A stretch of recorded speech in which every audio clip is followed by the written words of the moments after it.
Hello and welcome to Byju's Exam Prep IAS. A very, very warm good evening to everyone. I hope all of you are doing good. I welcome you back to today's class of governance. We're a couple of minutes late because of a technical glitch, but now here we are. I hope all of you are doing good. I welcome you back to the beginning of a new week. This is class number 6 of governance. Let's wait for a couple of minutes. Let everyone join in and then we will begin. Thank you so much. Good evening, good evening, good evening.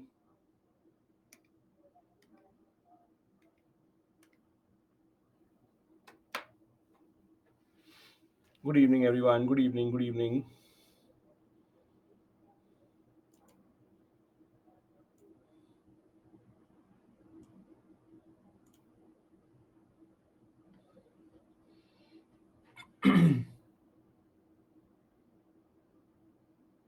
Yes, Jagbandhu, evening class is the same as the morning one. I'm good, Mithun. Thank you. Good evening, good evening, good evening, everyone. Heyman, the weekly tests are made to test you. So the test can't be easy, right? So it is made so that you are able to answer questions of the UPSC level. Good evening, good evening, good evening.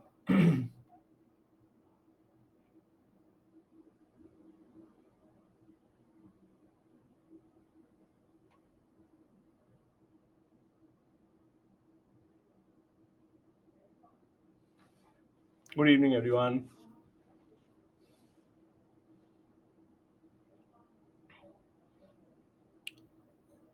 So Shant is saying your background is changed. So no, the background is the same.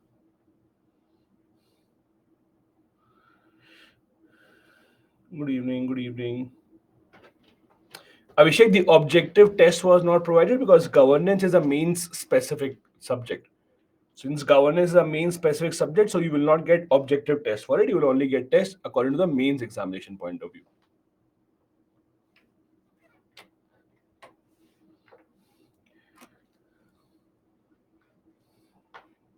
Good evening, good evening, good evening. Just give me a second. Just a second, guys.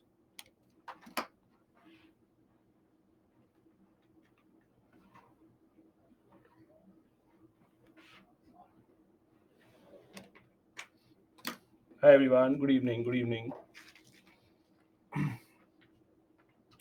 Perfect. So once again, I welcome all of you. I hope all of you are doing good. Today marks the beginning of module number 6 of governance. It's beginning of a new week. I hope you utilize your weekend well. You revise something, you read a few question answers, you try to write certain answers. Now, as always, we will quickly do a brief recap of module number 5, a brief recap of what we have studied in the fifth module, and then we will go ahead towards module number 6. We discuss about the starting of good governance. We discuss how governance in simple terms means the government taking decision in the interest of the people, making sure that the outcome of the government decisions are for everyone's interest. We discuss how we also celebrate the Good Governance Day on the 25th of December on the birthday of Atal Bihari Vajpayee.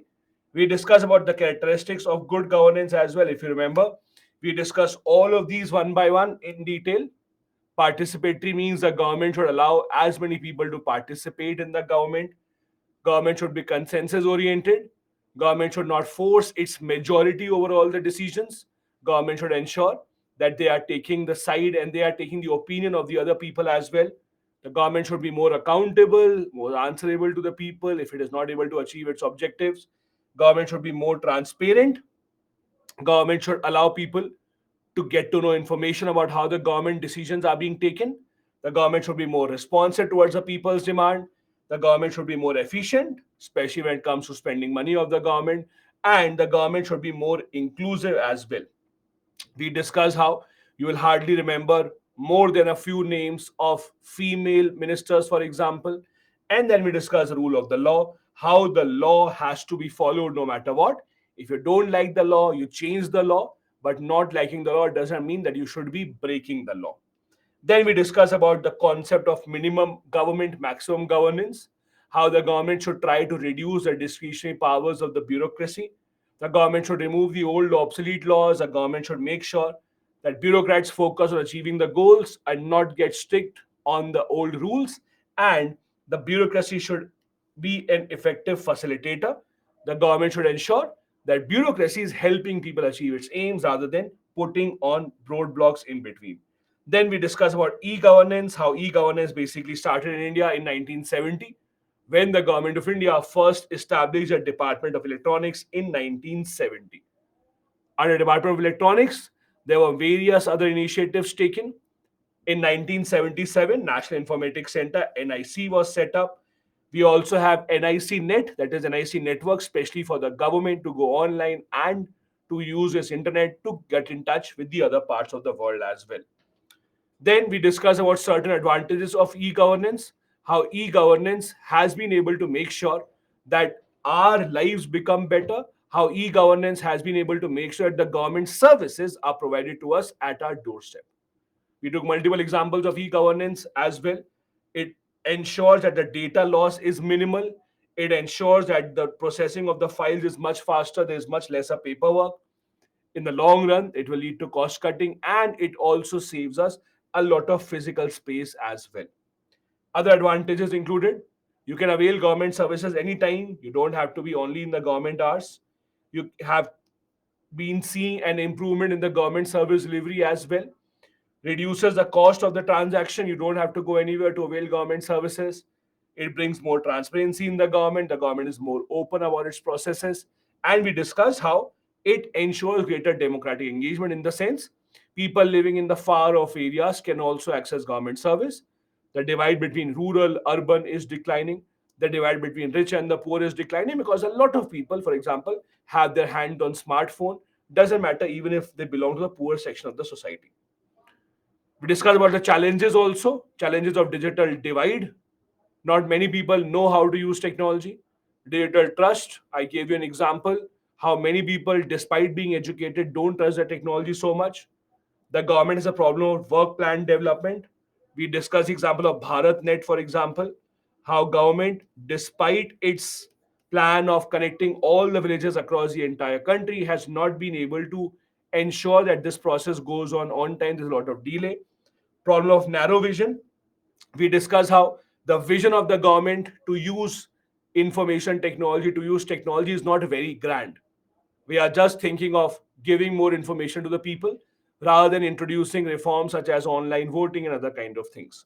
Then we discuss how government engineering process may be lagging, how the government's apps, websites may not be as adequate, as sophisticated as compared to the private sector.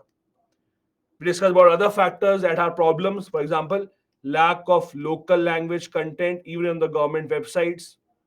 We discuss about how a lot of people may not be digitally active or may not be digitally literate.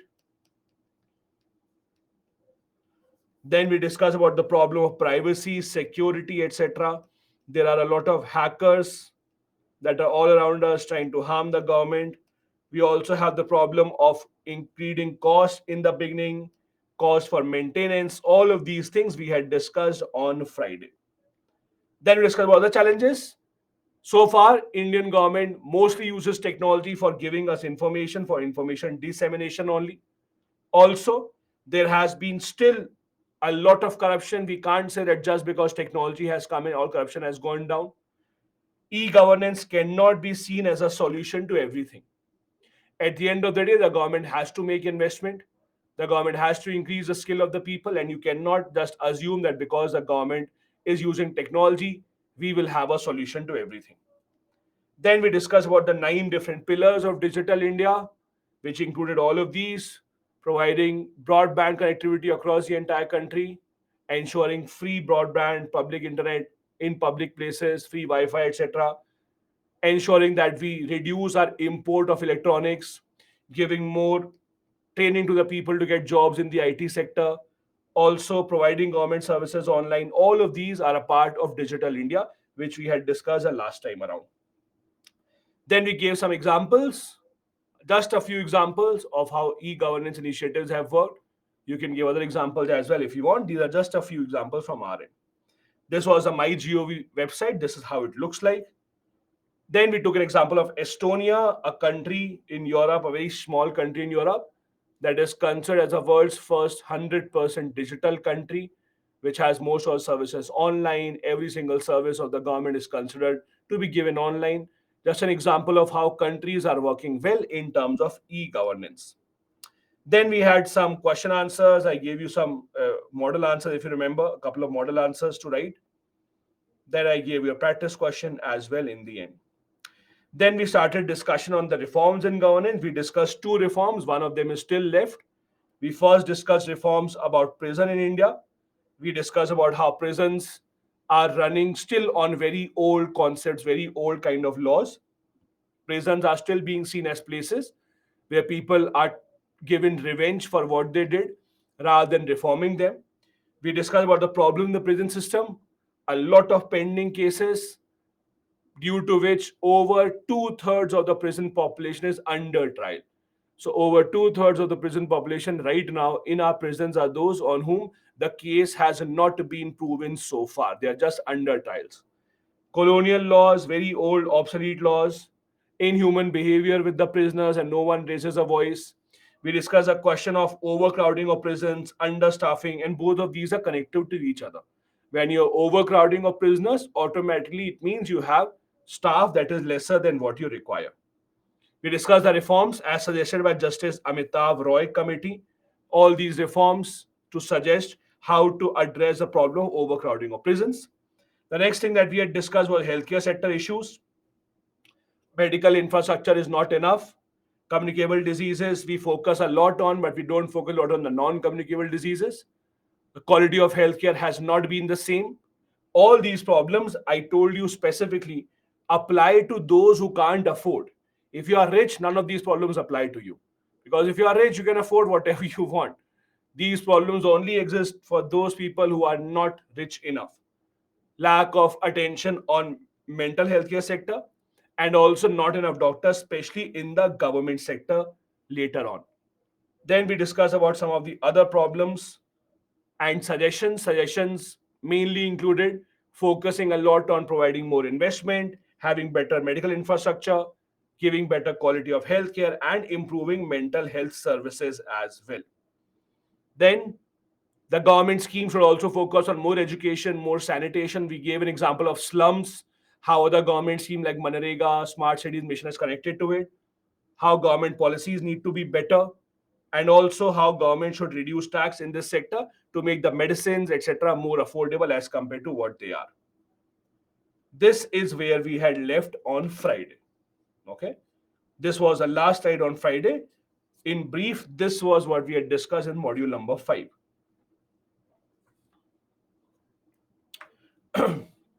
Ambish is saying, please explain accountable point in brief. Ambish, we had an entire class on accountability, man. CAG, Citizen Charter, examples of accountability.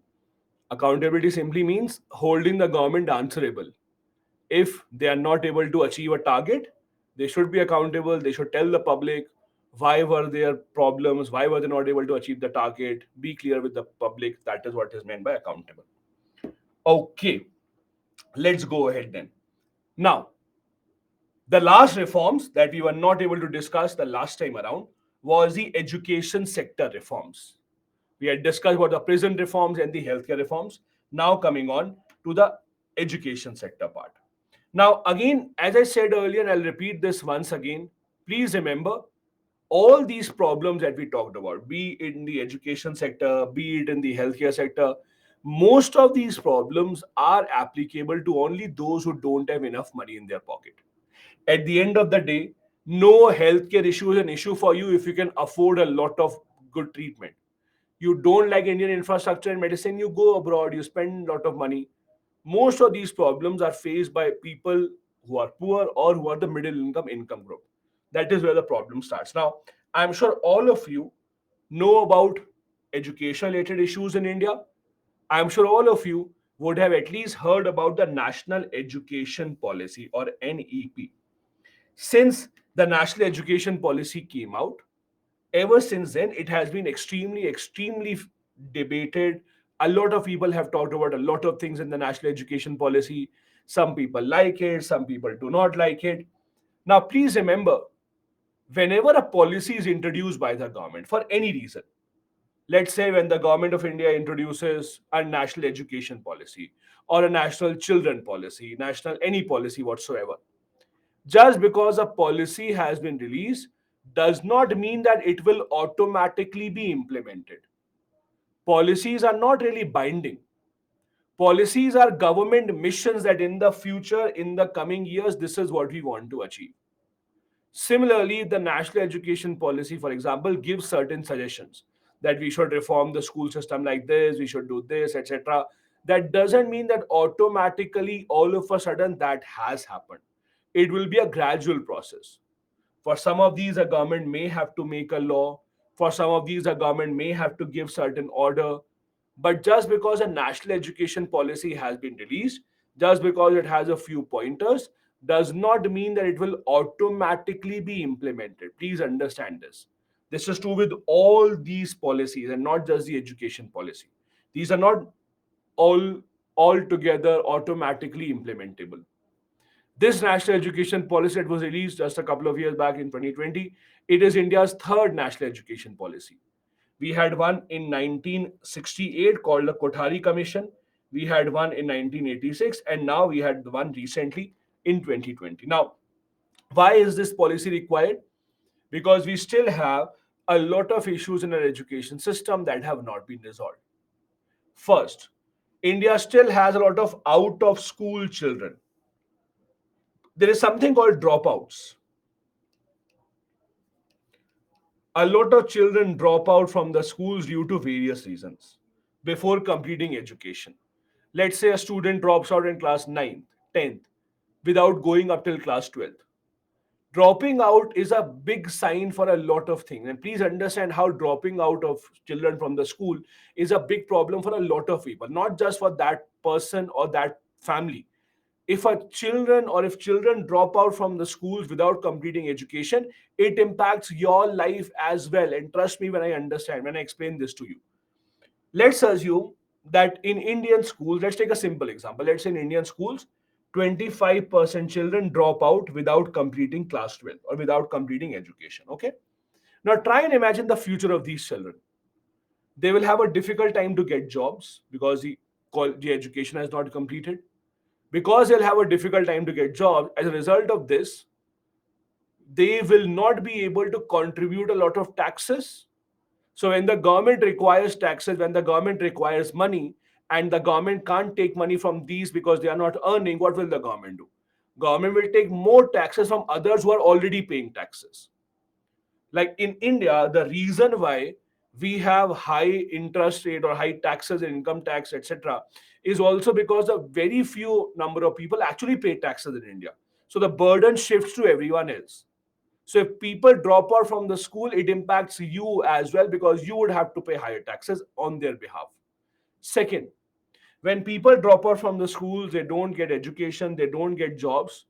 When they become adults, they have a family, they have a family to feed, and they can't earn money. What will they do?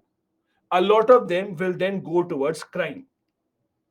That also becomes a big problem. So those children that you are seeing as dropouts today might in the future go ahead and join crime. Why? Because they would be forced to since they have their family responsibilities. Again, I am not saying every child will be like this. But again, this becomes a big problem. So again, in this system of children dropping out is not just a problem for that child or his or her parents. A child dropping out is a problem for the entire society as a whole, you, me included. That is why the new education policy also talks about how to bring children back to school. One suggestion is to have open school system. I don't know how many of you know about open school system. So have you heard of NIUS? Have you heard of NIUS? You might have heard of NIUS. What is NIUS? No, it is not IGNU. IGNU is different. IGNU is for college, Baba. NIUS is for school. What is NIUS?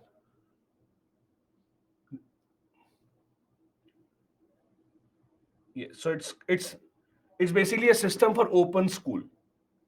It's an open schooling system. So basically, what is the open schooling system? The idea is simple. Let's say you go to a school under CBSE board or ICSE board or whichever board. NIUS is a separate board altogether. You register yourself in NIUS board. What happens is you can study on your own. You don't have to go to any school. You just go to give the exam, class 12th exam, you go and give, and you get a degree from NIUS. So NIUS is about you going to or studying on your own, not going to any school compulsorily. You don't have to, let's say, be enrolled in any school. You can just complete your education on your own, however you want to. You just have to come and give the exam, 11th exam, 12th exam, and you will get the certificate. That is how the NIUS system works. That is how the open schooling system works. The National Education Policy is also trying to make many other changes in the school system. I would suggest you to read a bit.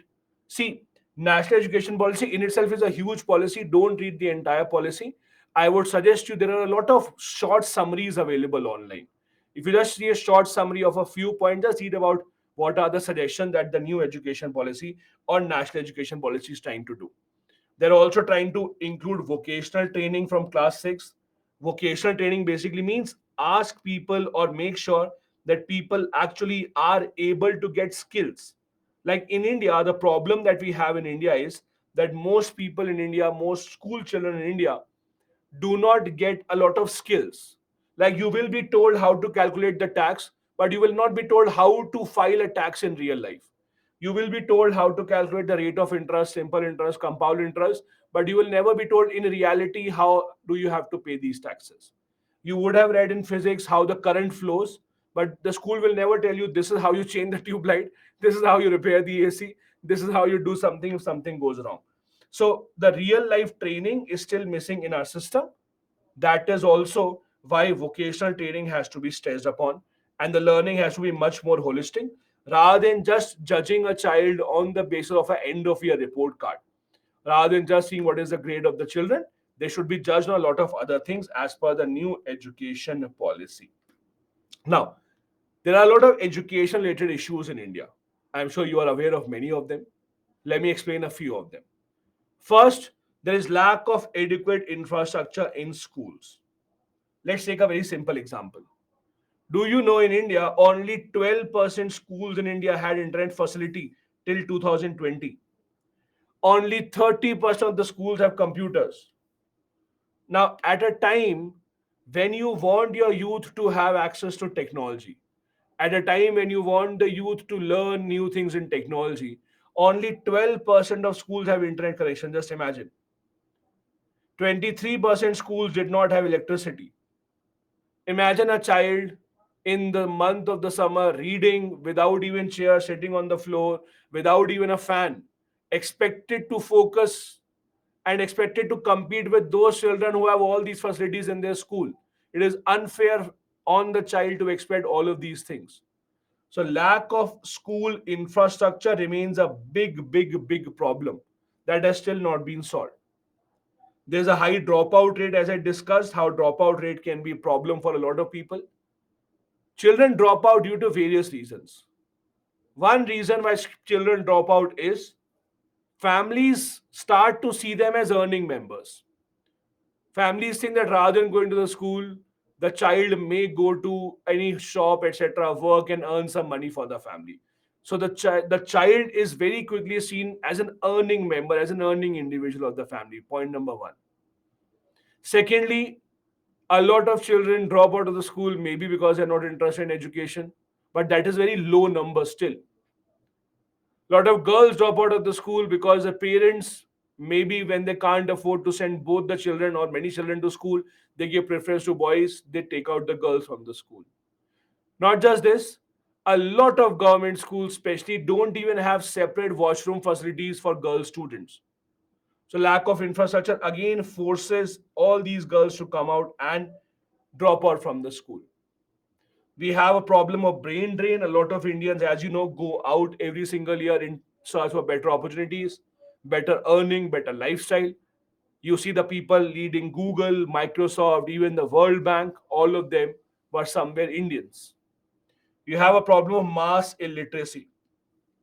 Although our literacy rate is improving, you can say that 75% teachers, for example, 75% people are literate in India. That seems to be a good number. But look at it from other point of view. Look at it from the point of view that 25% people are illiterate in India. That 25% people are illiterate in India. Now, this illiteracy problem also remains because, again, A lot of people have never focused on the issue at hand when they were in the schools or when they were in the colleges. A lot of people in 40s, 50s are still illiterate. All these are problems that still remain in our education system. By the way, do you know, because of this, a lot of states in the country, let's say Kerala, for example, Kerala runs a scheme under which adults can come to school and take education. Do you know that? In the evening, in the afternoon, etc. A lot of grandparents, lot of grandmothers, grandfathers, people 70 years of age, 80 years of age come to school to get basic literacy, to achieve that higher literacy rate. So there are a lot of these states who are trying to achieve a solution to this problem. But again, it requires a lot of serious effort to achieve a solution.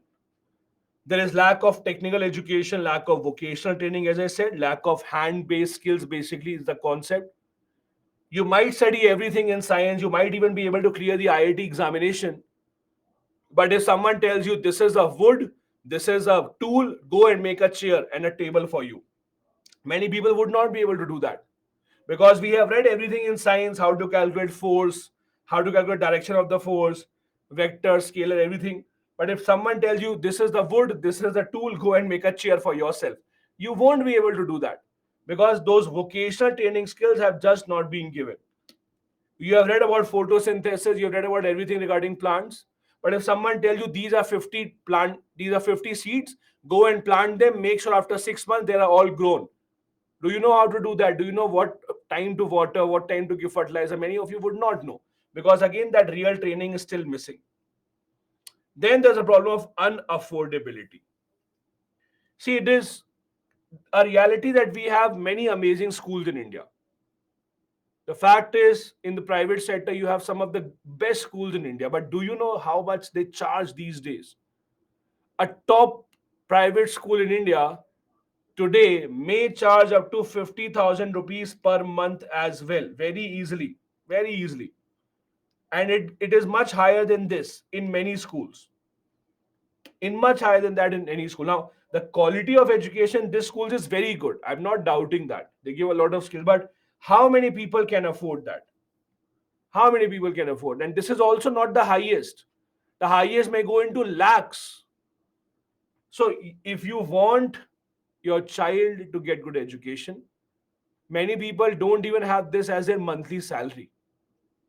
When they don't even have this as a monthly salary, you expect the person to go ahead and educate not one, maybe two children at a time. It becomes almost impossible to do that. We also have gender inequality. UNICEF has reported, for example, time and time again, if you look at the dropout numbers, in school dropouts in India, girls are much, much more likely to drop out as compared to boys. That is a problem that has still not been addressed so far in our education system. Now, how do you achieve that? How do you go ahead and solve that problem? One, have better learning process, have a more experiential learning approach. Rather than judging a child just on the basis of how much did he remember on the day of the exam, on the basis of which he got a grade, rather than that, you have to focus on whether or not the child is showing inquisitiveness, whether or not the child is able to gather new skills or not. So our system of ensuring, our system of looking into how a child performs is not that appropriate. That needs to change. Then the new education policy also has a lot of issues. Although the new education policy is very good, but it still has to be implemented well.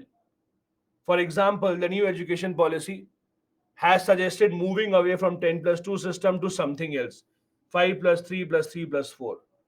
The 10 plus 2 system basically means after class 12th, you choose a side in class 11th, right? You take science, science with maths, science with bio, computer, arts, physics, or commerce, whatever you want to take. But you choose your side after class 10th in class 11th. And in that also, there is actually not a lot of option that you have. For example, if you say I want to study science with history, with, let's say, physical education, there's no option like that. If you have to study physics, then you have to study chemistry, then you have to study maths, and you have to study computer, because all of these come as a bunch.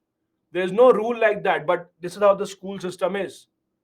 The suggestion is there should be much more flexibility to the children to study whichever subject that they want, rather than giving them as a bundle. It's like saying on my Dish TV recharge, I want Star Sports, but if I take Star Sports, I also have to take Z Sports, I have to take Sony Sports, etc. All of them come together. That is not how the education system should work, right? If I want only one subject, I want that subject and I want something else. Why have to bundle it all up? I don't want that. But new education policy at least suggests that this should change. They talk about 5 plus 3 plus 3 plus 2 system. Basically, what does it mean? It means there should be one approach up till second class. Then third to fifth, there should be some other approach. Then sixth to ninth, sixth to eighth approach should be different. And then 9 to 12th, the approach should be different. For example, in up to class second, there should be not a lot of focus on writing. It should be more about experiential learning. Hardcore subjects should not be introduced, like maths, etc., should not be introduced up till class two. Just build the morality, ethics, and value of the children. So that is the suggestion that has been given. Moving away from the current system of 10 plus 2. Like in current system, till class 10th, you study all the subjects. Then in 11th, you choose a different subject. 11, 12 is different. But the current system is not working well, and that is why suggestion is to move to a different system. But again, just because they have suggested a change doesn't mean it will be implemented automatically. They also suggest focusing on the value and ethics system. Now, in our schools, if you remember, all of us had a period of moral science. But that moral science period was always taken by some other teacher. The math teacher will come in, oh, my syllabus is going behind, I want to take it. Science teacher will come in that, no, no, no, I want to take this period. Some other teacher will come in. Basically, moral science, either the subject did not have anything, other teachers will come in, or in the moral science period, the teacher will come in and they'll ask you to read a chapter from the book. Everyone will read. No discussion on the morality, no discussion on what is the conclusion, no discussion on what exactly should you take away from this. Most schools in India have neglected this part. Now, the problem is if you don't use this time or the time in the school to shape up the minds of the children, how will they learn all these things? That is why in our society, you see ethics value lacking, because people have not really approached this in a way that the education system should have. Also, have more investment in the public education system. We all are or in agreement to the fact that if you look at government school system in India, in most parts of the country, it is lagging behind. Be it infrastructure, be it the number of teachers, be it the skill set of the teachers. Many government schools don't even have a proper washroom, don't even have proper place to sit for the children. You can't expect a child who doesn't even have chair and table in the classroom to compete with someone who is getting the highest skills. There has to be a big difference between the two, and you can't match that up. This is a practice question which you should answer after reading at least one summary of the national education policy. So try and read a summary of national education policy. It's available online at many places. Read a summarized version and then try and write this answer as well and see if you are able to see this answer. That is the end of module number 5 that we had to complete on Friday.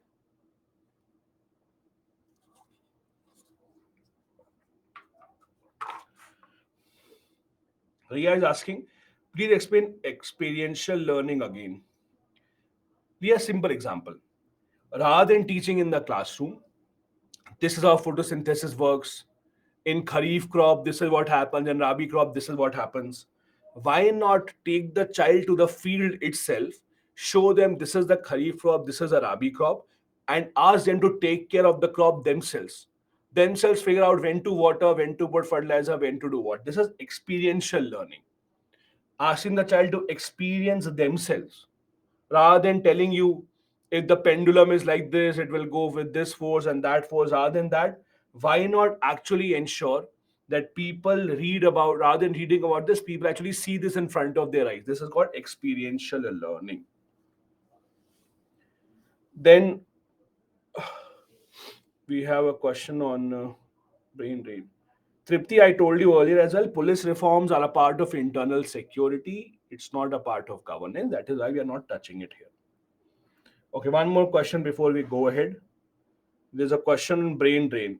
See, brain drain is when Indians who are well educated, rather than staying back in India, working in India, or doing a business in India, go abroad for better opportunities. This is called brain drain.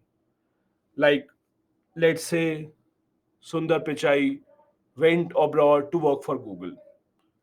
Satya Nadella, all of these people who went outside to work for better companies, to work for other nations, that is called brain drain. Anyway, let's go ahead then. Next is module number 6. Now, module number 6 is a very important module for your answer writing, especially. In this module, we will be discussing the important recommendations given by the second ARC, that is, the Second Administrative Reforms Commission. What exactly is this? How is this important? Let's try and understand for a bit. The government of India in the year 2005, the government of India made a committee called the National Reforms or Administrative Reforms Commission. It is called the second ARC because the first one, the first ARC, was made in 1960s. When it was the Indira Gandhi government, it was in 1960s. Now, the second one was created in the year 2005. Why is this important? This was a committee formed or a commission formed mainly to tell the government how to improve the government administration. There is no law in India that says that such a commission has to be appointed time and time again. But just that government wanted to appoint it, thinking that it is a good time to make certain changes and see how we can improve our administration in the country. This commission, as a result, gave a total of 15 reports. This commission gave a total of 15 reports on various topics. Now, the problem is you cannot read and remember all the reports because if you see, thousands of recommendations have been given in total in the 15 reports. So, you can't remember all of them, obviously. So, what you are expected to do is you're expected to read and remember important recommendations. So, what we will be doing in this class, we will be taking up some important reports and important recommendations, what they have suggested on various topics, and discuss them. How is it important for the examination point of view? Usually, there is almost no chance that UPSC will ask you directly what did the second ARC say on this matter or that matter. So, usually, they will not ask you what did the ARC say. However, the recommendations that they gave are extremely important for you to write in suggestions or reforms. Write in suggestions, way forward. For example, let's say there is a question that talks about how should how can the government improve the working of the police reforms, etc. When you have these kind of questions, police reforms, etc., you can write about what the second ARC suggested, how to improve the working of the police. On the other hand, let's assume when the question is how to improve the working of civil services in India, you may turn to the recommendations given by the second ARC. If the question is about how to resolve extremist movements in India like Naxal movement, or how to better resolve disputes in India between different states, in the suggestions, you can quote what the second ARC has suggested. This is where second ARC becomes important. It enriches your mains answers. You will not find second ARC question in the prelims examination. It is not a part of the prelims syllabus. In the mains also, there's a very, very little chance that you will get a direct question. Directly, it will not be asked, this is, tell us what the second ARC said. No. The question will mainly be about something else, some other topic on which the second ARC has given the report, and then in the suggestion you can write about that report. That is how it usually works, and this is why it is actually important. Now, the second ARC, as I said, it was established in the year 2005. Who was the chairman? Veerappa Moily was the chairman, a Congress leader at that time, Congress minister also, Veerappa Moily. You will see today most of the recommendations of the second ARC have not been accepted by the government. Some of them are recommendations where government has worked towards. Some of them are recommendations which the judiciary has forcefully implemented. But a lot of recommendations, most of the recommendations from the side of the second ARC have not been implemented by the government for various reasons. First, maybe the government does not like them. Maybe the government thinks it will reduce their power, so why to accept these recommendations? And secondly, the other reason is, understand this, who formed this second ARC? Which government created the second ARC? The second ARC was established by the Congress government, right, when they were in power. So there's a very little chance that the BJP government would say, oh, we will accept recommendations given by a Congress formed commission, because that is how usually the politics in India works now. So that is also one of the reasons why you may not see a lot of recommendations of this committee or commission being accepted by the government. These are the 15 reports. These are the title of the 15 reports. The first report was on right to information. Then there was a report on unlocking human capital, crisis management, ethics and governance, improving public law and order, local governance in India, capacity building for conflict resolution, then combating terrorism, social capital, personal administration, e-governance. All these are different reports. Total of 15 they were given. You don't have to remember the name of the report. Don't worry. Don't have to remember the name of the report. We will now start our discussion one by one about the recommendations that they gave, and we will see, are they good recommendations? Are they something that you also like? Can you quote them in the exam? There may be some recommendation that you don't agree to. That is absolutely fine. They gave recommendations from their point of view. If you don't like some of these recommendations, absolutely fine. Not really a problem with that. Okay. First recommendation is on the RTI. Now, the first report that they gave was the RTI. The recommendation that they suggested about the RTI law, some of these we discussed in the RTI chapter, if you remember. They suggested repeal the Official Secrets Act. Remember, we had discussed about the Official Secret Act, OSA. Second ARC said it should be repealed. Why? Because it is misused by the government to hide information. Especially when you file an RTI, the government does not want to give you information. What does the government do? Government hides the information by calling it an official secret. So first recommendation they gave, repeal the OSA. Very simple recommendation. Government has not done that so far. Then another important recommendation. They suggested at least 1% funds from the government's flagship government programs should be used to update records. Now, please understand, what do you mean by flagship government programs? Flagship government programs are the main government schemes which the government usually publicizes, tells everyone. Let's say Manrega. Let's say Swachh Bharat.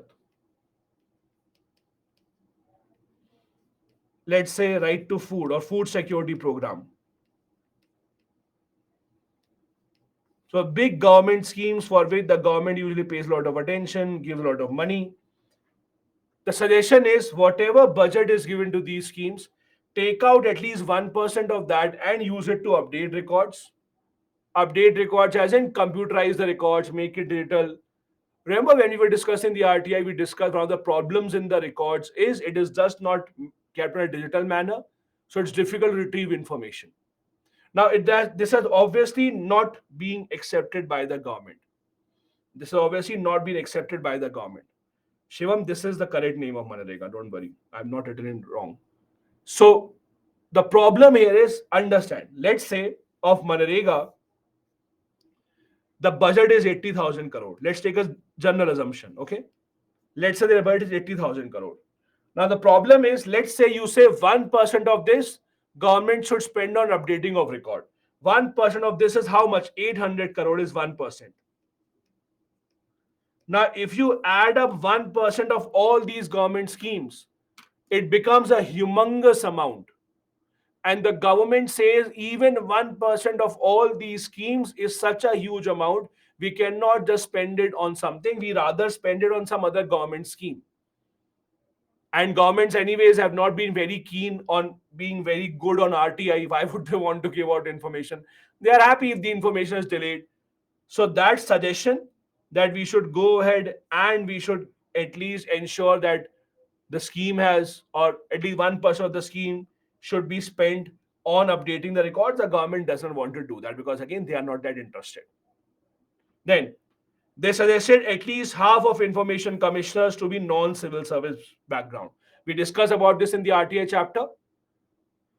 One of the reasons why the Central Information Commission may not work properly is all of them are usually civil servants, so they side with the government rather than holding the government accountable, holding the government responsible. So as a result of this, what happens is, if the people are from non-civil service backgrounds, if people are not related to the government, you expect them to be more unbiased. That is a suggestion. Accepted? No, obviously not accepted. Clear provisions to include NGOs, again, not done so far. Why clear provisions? Because right now, what is the problem? The problem is the law says substantially financed NGOs. The law says substantially financed NGOs. The law does not say how much financing is required. The law doesn't say how much are we talking about. It just says substantially financed NGOs. Then, independent authorities for grievance redressal. What do you mean by this? Right now, the second appeal that you make is to the Central Information Commission. Then you can't go anywhere. They themselves are kind of under the government only, so they can't pressurize the government. They can't really do anything. So if you really have to make the law strict, if you really have to make sure that people are getting information that they want from the government, then have a proper independent authority for grievance redressal. Have an authority that can actually resolve complaints from the people, take up the complaints from the government or of the government, and then try and see if there's a solution to that. These are some of the recommendations that the committee gave on how to improve the RTI. Then, create a roadmap for bringing legislature and judiciary under the RTI. After their suggestion, now we have discussed judiciary is under the RTI partially. But again, this is not what the government did. This was done by the Chief Justice of India, right? This was done by Chief Justice of India, not the government of India. Legislature, that is a parliament, is still not completely under RTI. So you cannot file an RTI to the parliament as such, asking what the parliament is doing, how are they working, what issues are they discussing, etc. You can't, or you still don't have legislature under the RTI. On the other hand, judiciary is under RTI partially because, again, only the Chief Justice of India, you can ask questions to them only on very few basis. But the other parts of judiciary is still not under the RTI. And again, this was a recommendation accepted not by the government, but by the judiciary, partially. Then, non-confidential files should be made public under RTI. Now, let's try and understand this. In America, there is a law. The law is, let's say the government of America says today that this particular file is confidential. Okay? The American government declares that a particular file is confidential. They declare it today. Now that means after 50 years, today it is confidential. Once 50 years are over, 50, that file will automatically become non-confidential and people can read it. That is the law in America. When the government declares a file as confidential, it is only for 50 years. Once the 50 years are over, the file automatically comes out in the public domain. In India, there is no such law. In India, the government can keep the file confidential for as long as they want. The files about the death of Subhash Chandra Bose are still confidential. Files about the death of Lal Bahadur Shastri are still confidential. So right now in India, we do not have this kind of a provision. which is what the second ARC has suggested. They have suggested that confidential files are fine, but keep on making files non-confidential, keep on bringing them under RTI, so that to increase people's confidence in the transparency of the government. That was the first report, that is the RTI report, or the report on RTI. That are, or these were the suggestions that they have given. As you can see, most of the suggestions not really accepted by the government. The government says that no, these are not correct, or they don't like it, or whatever. But so far, we do not have such provisions. Vivek says, why don't we have any such framework? Vivek, my answer will be the same. Why would the government do something until you pressurize the government?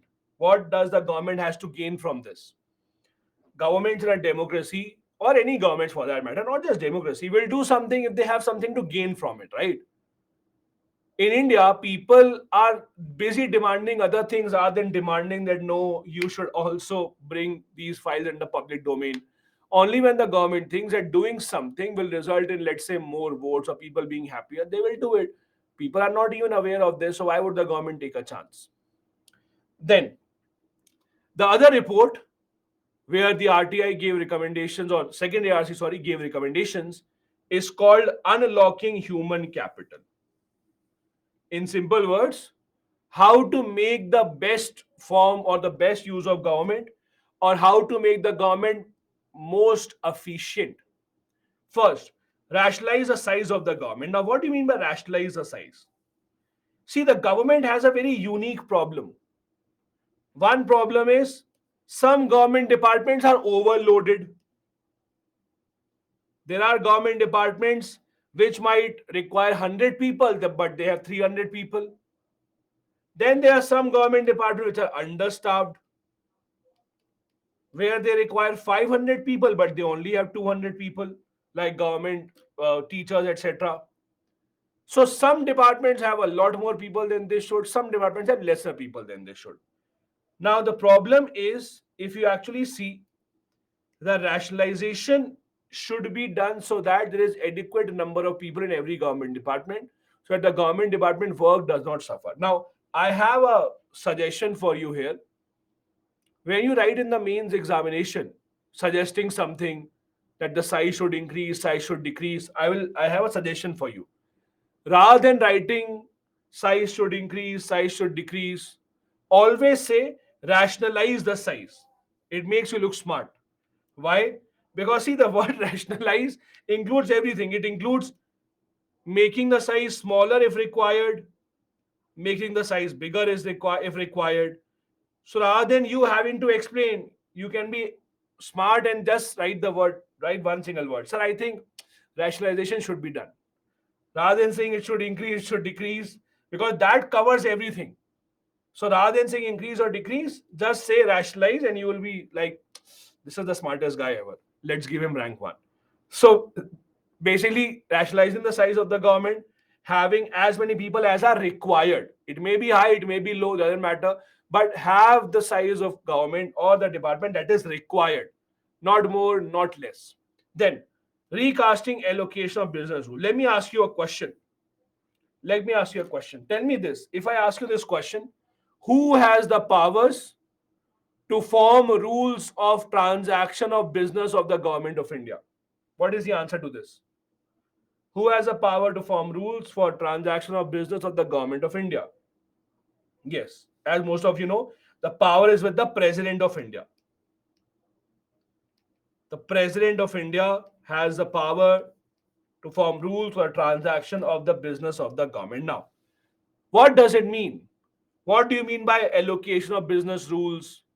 In simple terms, allocation of business rule means which government department will do what. Which government department will handle this responsibility, which government department will handle with some other responsibility. I'll give you an example. I can give you an example. So when Indira Gandhi was the prime minister, that was a time that cartoonists or people who used to make political cartoons in the newspaper, satirists, they used to make amazing cartoons. I'm not saying that they don't make cartoons now, but they used to make amazing cartoons back then. So there was a cartoon that became very famous at the time of Indira Gandhi. So that cartoon was, there was an officer that was sitting on a file on a desk. Some files were lying on the table, and the designation in his office was Director General of the Department of Putting Glue on the Stamps of the Envelope. That was his post. Director General of the Department of Putting Glue on the Stamps to be put on the envelope. That was the officer. Now, what were they trying to say? What was that cartoon all about? So, that cartoon was all about the fact that at the time of Indira Gandhi, what happened was, and it happened with other governments also, when the government sees that there are not enough jobs in the country, when people are just don't have jobs, they're unemployed, what does the government do? If the government wants to please the people, make them happy, they will then give them government job only. That okay, if you don't have job, then come to us, work for us only. We will take a loan, we'll give you the salary. So when government recruits a lot of people, it's not always a positive sign. Please understand this.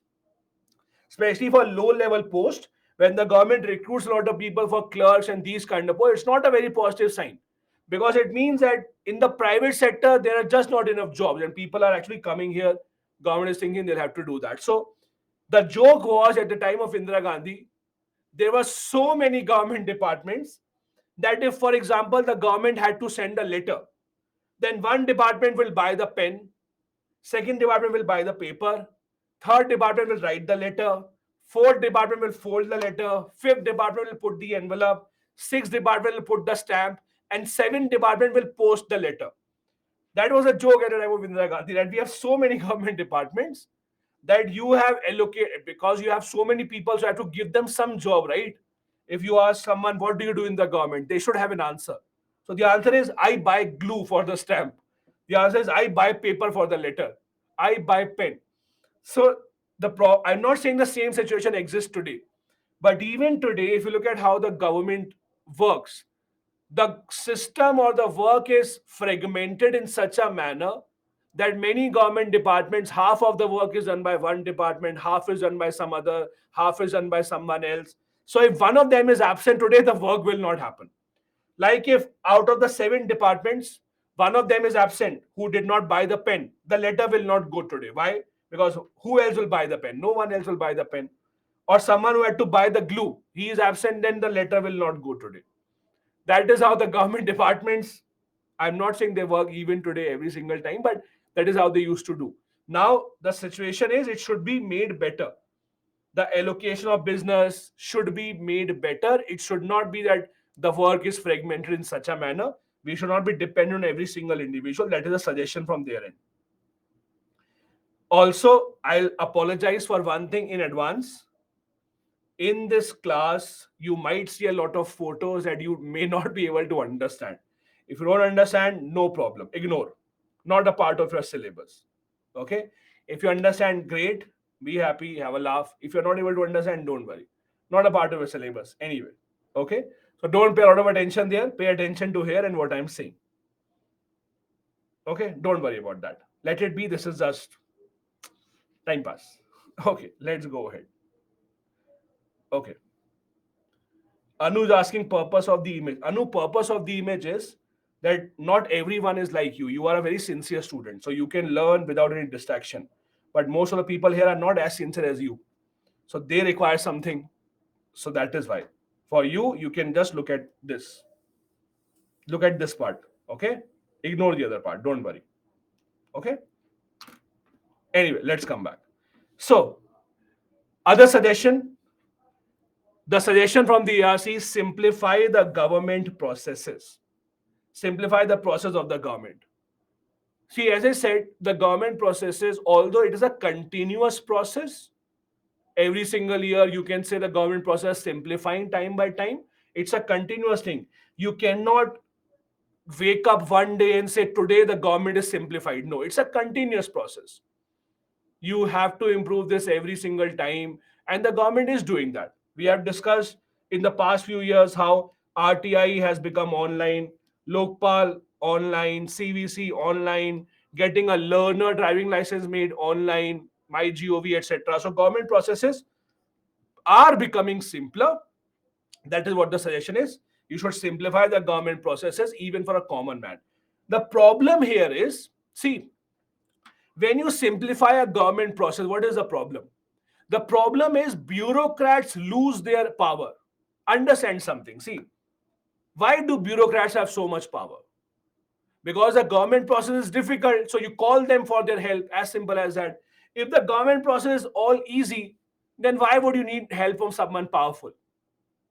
When you tell someone, when you tell your friends, tell your relatives that I'm preparing for the IAS exam, whatever their reaction is, internally they are all thinking only one thing. They are thinking, great, when you become the IAS officer, I'll call you to get my work done. Everyone is thinking that, trust me. Except your parents who really want the best for you.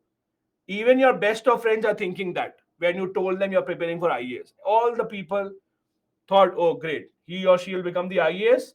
Now our work will be done. We'll just call them to get our train ticket confirmed. We'll call them if someone stops us at the red light. We'll call them. That is the only thing that they are thinking. Trust me.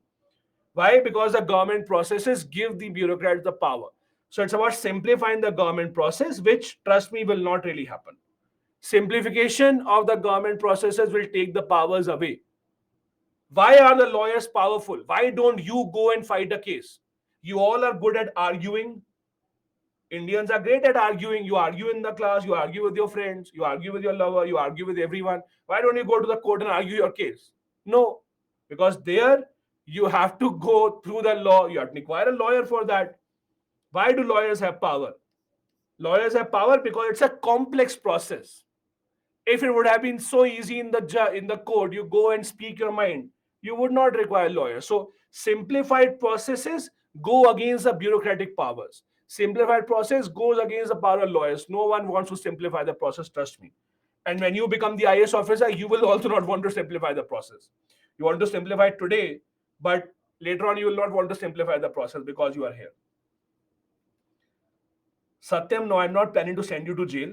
I'm hoping when I say all these things, at least one of you is a lawyer who will help me out. That is the only thing I'm hoping for. If the time comes, then I'll also call you. Remember, you become an IAS. Okay. So Athar will help me out. Athar is a lawyer. Perfect. Thanks, Athar. So moving on. So then there's overlapping jurisdiction of ministries and agencies that has to be checked. Let's try and understand a couple of things. We already have discussed about CVC and Lokpal. We have discussed about CVC and Lokpal, how there is duplication of function that they do. Similar kind of jobs. Let me give you one more example. There are three separate ministries of the government of India. Let's try and understand that. We have a Ministry of Panchayati Raj. We have a Ministry of Panchayati Raj. Then we have a Ministry of Rural Development. Then we have a Ministry of Tribal Affairs. Now imagine there's a government scheme. There's a government scheme that the government has introduced for a rural area where there's a tribal population. Now the question is, which ministry will handle that scheme? There's no clarity. Will the Panchayat Raj Ministry handle the scheme because they will say there's a panchayat there also? Will the Rural Development Ministry handle the scheme? They will say, no, no, there's the rural area. Or will the Tribal Affairs Ministry handle the scheme saying it is a tribal area? So there is a lot of this give and take. Every ministry wants to handle the scheme. Why? Every ministry wants to handle the scheme not because they want to work very hard, but with scheme comes money. If, for example, a scheme has been started by the government worth 1,000 crore rupees, means that department gets funds of 1,000 crore rupees, and that department, the minister, the people in power, they decide how to then go ahead and start implementing that scheme. Even 0.5% here and there, 0.1% here and there can make a lot of difference. That is why there is duplication of agencies. We saw with Lokpal CVC also, we saw with this also. So suggestion is we should reduce or have proper jurisdiction of ministries. I'll tell you something very interesting. In Indian polity, all of you would have read, there is a limit on the number of ministers that we can have in the government, right? I'm sure in Indian polity, all of you would have read this. There is a limit on how many ministers can we have. What is the limit? 15% of the Lok Sabha, right? The limit is 15% of Lok Sabha, everyone knows. But do you know the big loophole here? The big loophole here is there is a limit on number of ministers, but no limit on number of ministries. Are you understanding? You have limited the number of ministers, right? But one minister can handle five ministries. There is no compulsion on that. One minister can handle 10 ministries also. No compulsion on that. So you have reduced the number of ministers, maybe, but the number of ministries are still very high. For every ministry, you will have separate bureaucrats. Every ministry has separate people. So the size of the government still remains big. At the top, you might say the number of ministers are limited. Fine. But every ministry has their own big size, right? If Mr. Vaishnav is the railway minister also, if he's handling IT also, although he's a minister, single minister for both these, but below him in both of these, there will be separate teams, right? So again, there is still a lot of ministries that need reduction in sizes. There are still a lot of agencies which do a very common kind of a thing as other agency, and there's a lot of overlapping that should be reduced. Now comes the next report. This is one of the most important reports given by the second ARC. Ethics in Governance. Extremely, extremely important report.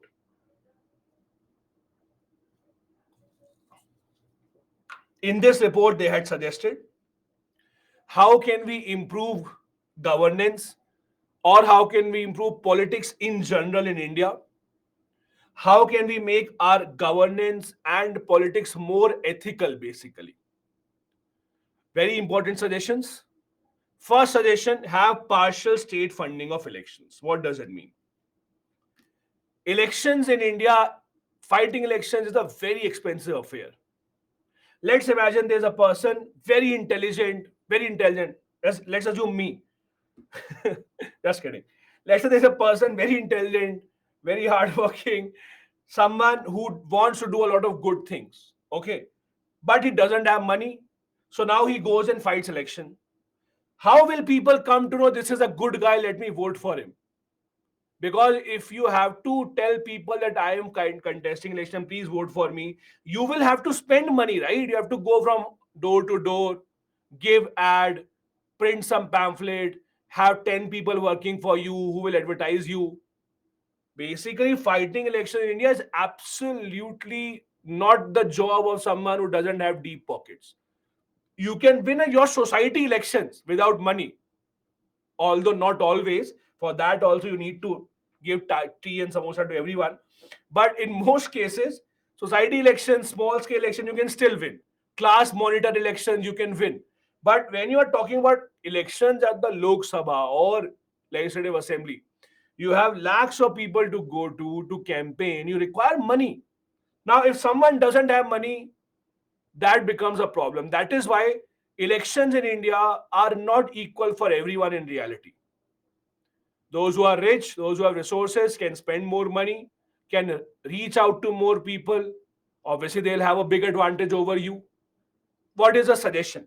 Suggestion is have partial state funding of election. Now, how will partial state funding work? Means the government should help everyone who is fighting election at least partially. I'll give you an example of what partial may mean. It may mean don't give them money, give them resources. For example, let's say government says everyone who is fighting elections, we will give them 10,000 liters of petrol. Let's say something like this. Or everyone who is fighting election, we will give them a government ground for free for rally. Government ground for rallying. Free tent, etc. You go and advertise. Then the government might say, okay, we will give all of you one ad in the paper. We'll pay for one ad in the paper for you. You publish whatever you want. Something like that. It may be about partial state funding. Now, what is the problem here? Why can you not implement this in India? In India, the problem why you can't implement this is India has a multi-party system. Now that you see, oh, free petrol, let me also fight elections. Because that is how people think, right? Oh, this is free, let me fight election. Remember, Remember when Geo announced, sorry, remember when Geo announced we are giving free of cost SIM, free of cost data? Remember the long lines just because you wanted to get a free Geo SIM? Remember that? So, free in India, go anywhere on the road, free food is distributing. Look at the line. And the line is not just about poor people, everyone wants to be in that line because everyone likes free. Also, you want to do something always which you're not supposed to do. I'll give you an example. If I tell you this is a wall, don't touch the wall because it has been just painted. What is the first thing you will do? Tell me very honestly. I'll tell you this is a wall, don't touch the wall, it is painted right now. What will you do? The first thing you will do, because you don't trust anyone, so you will touch it, right? You will touch it because you're like, oh, let me see because I am different. So you always do something that you're not supposed to do. That's human nature. There are some people who are saying, I will prevent others from touching it. Amazing. I wish I could tell your parents how lucky they are, but not all of them are lucky like that. If you look at how most of the people will react, you will first touch the wall and see, right? So you don't do something which you are supposed to do. You are more enticed towards something you're not supposed to do. Similarly, if you introduce this free concept, we have multi-party system in India. Everyone can fight elections. In your own constituency, you might think only three, four parties are fighting election. But go on the day of the voting, see your EVM. There are so many people who are fighting election you may never have even heard of. They're all fighting elections. And then it becomes free, it becomes even better for you. Then the other part of issue is that does the government have so much money to give all these things free? Not really. Again, money remains a big issue in India. Now, there might be a solution to this. For example, the government might say, we will only give this free to recognized parties. We'll only give this free to those parties which are over 10 years old. Something like that may be a solution, but at least so far it has not happened. So far, we have not seen this happening. Next suggestion, they have tightened the anti-defection law. Let the president or the governor decide. I know all of you have read the anti-defection law in Indian polity. All of you are very well aware of what is anti-defection law. So I don't need to explain that to you. If you don't know this, I will not go into detail of this. I will just tell you one single line if you don't know this. The law says if you are an MP or MLA or MLC from one political party, you leave that party, you go to the other party, you will be disqualified. As simple as that. If you change your party as the MP, MLA, you will be disqualified. As simple as that. This is the anti-defection law. There are other pointers, but let's not go into there. Now, for anti-defection law, who takes the decision to disqualify the member? Who gives the decision that you are disqualified? The decision is taken by the presiding officer. It is the presiding officer that will take the decision. Guys, I will give you a suggestion here. I have a suggestion from my end. Almost everyone, when I asked this question, almost everyone wrote Lok Sabha Speaker. Almost everyone, except a few. Please do not write Lok Sabha Speaker. The correct answer has to be presiding officer. Please write that. Why? Because for Rajya Sabha, it cannot be the Lok Sabha Speaker, right? So you have to use a generic word that applies to everyone. Presiding officer automatically means Lok Sabha Speaker in case of Lok Sabha, Rajya Sabha Chairperson in case of Rajya Sabha. So please make sure that you use generic words that may be used for center, state, any of the house. That will always be better for you. Because if you just write speaker, Lok Sabha speaker, the examiner may think that you are not right. Okay. Now, let's take a simple example here. Tell me this right now at the present situation. Let's talk about the center government or the Parliament of India. What are the chances that a member from BJP, MP from BJP, would resign and go to Congress as compared to what are the chances that a Congress MP will resign and come to the BJP? What do you think? Usually what happens? What will be the most or more preferred for the members? Would you think someone from the BJP will go to the Congress? Very little. Why? Because when you jump towards the winning side. As simple as that. You jump towards the side that is in power. As simple as that. If tomorrow Congress comes to power, you will see the opposite happening. So it is very common that you will see jumping towards the side who is right now in power. Now, let's take this example. A Congress member of parliament resigns from the Congress, joins the BJP.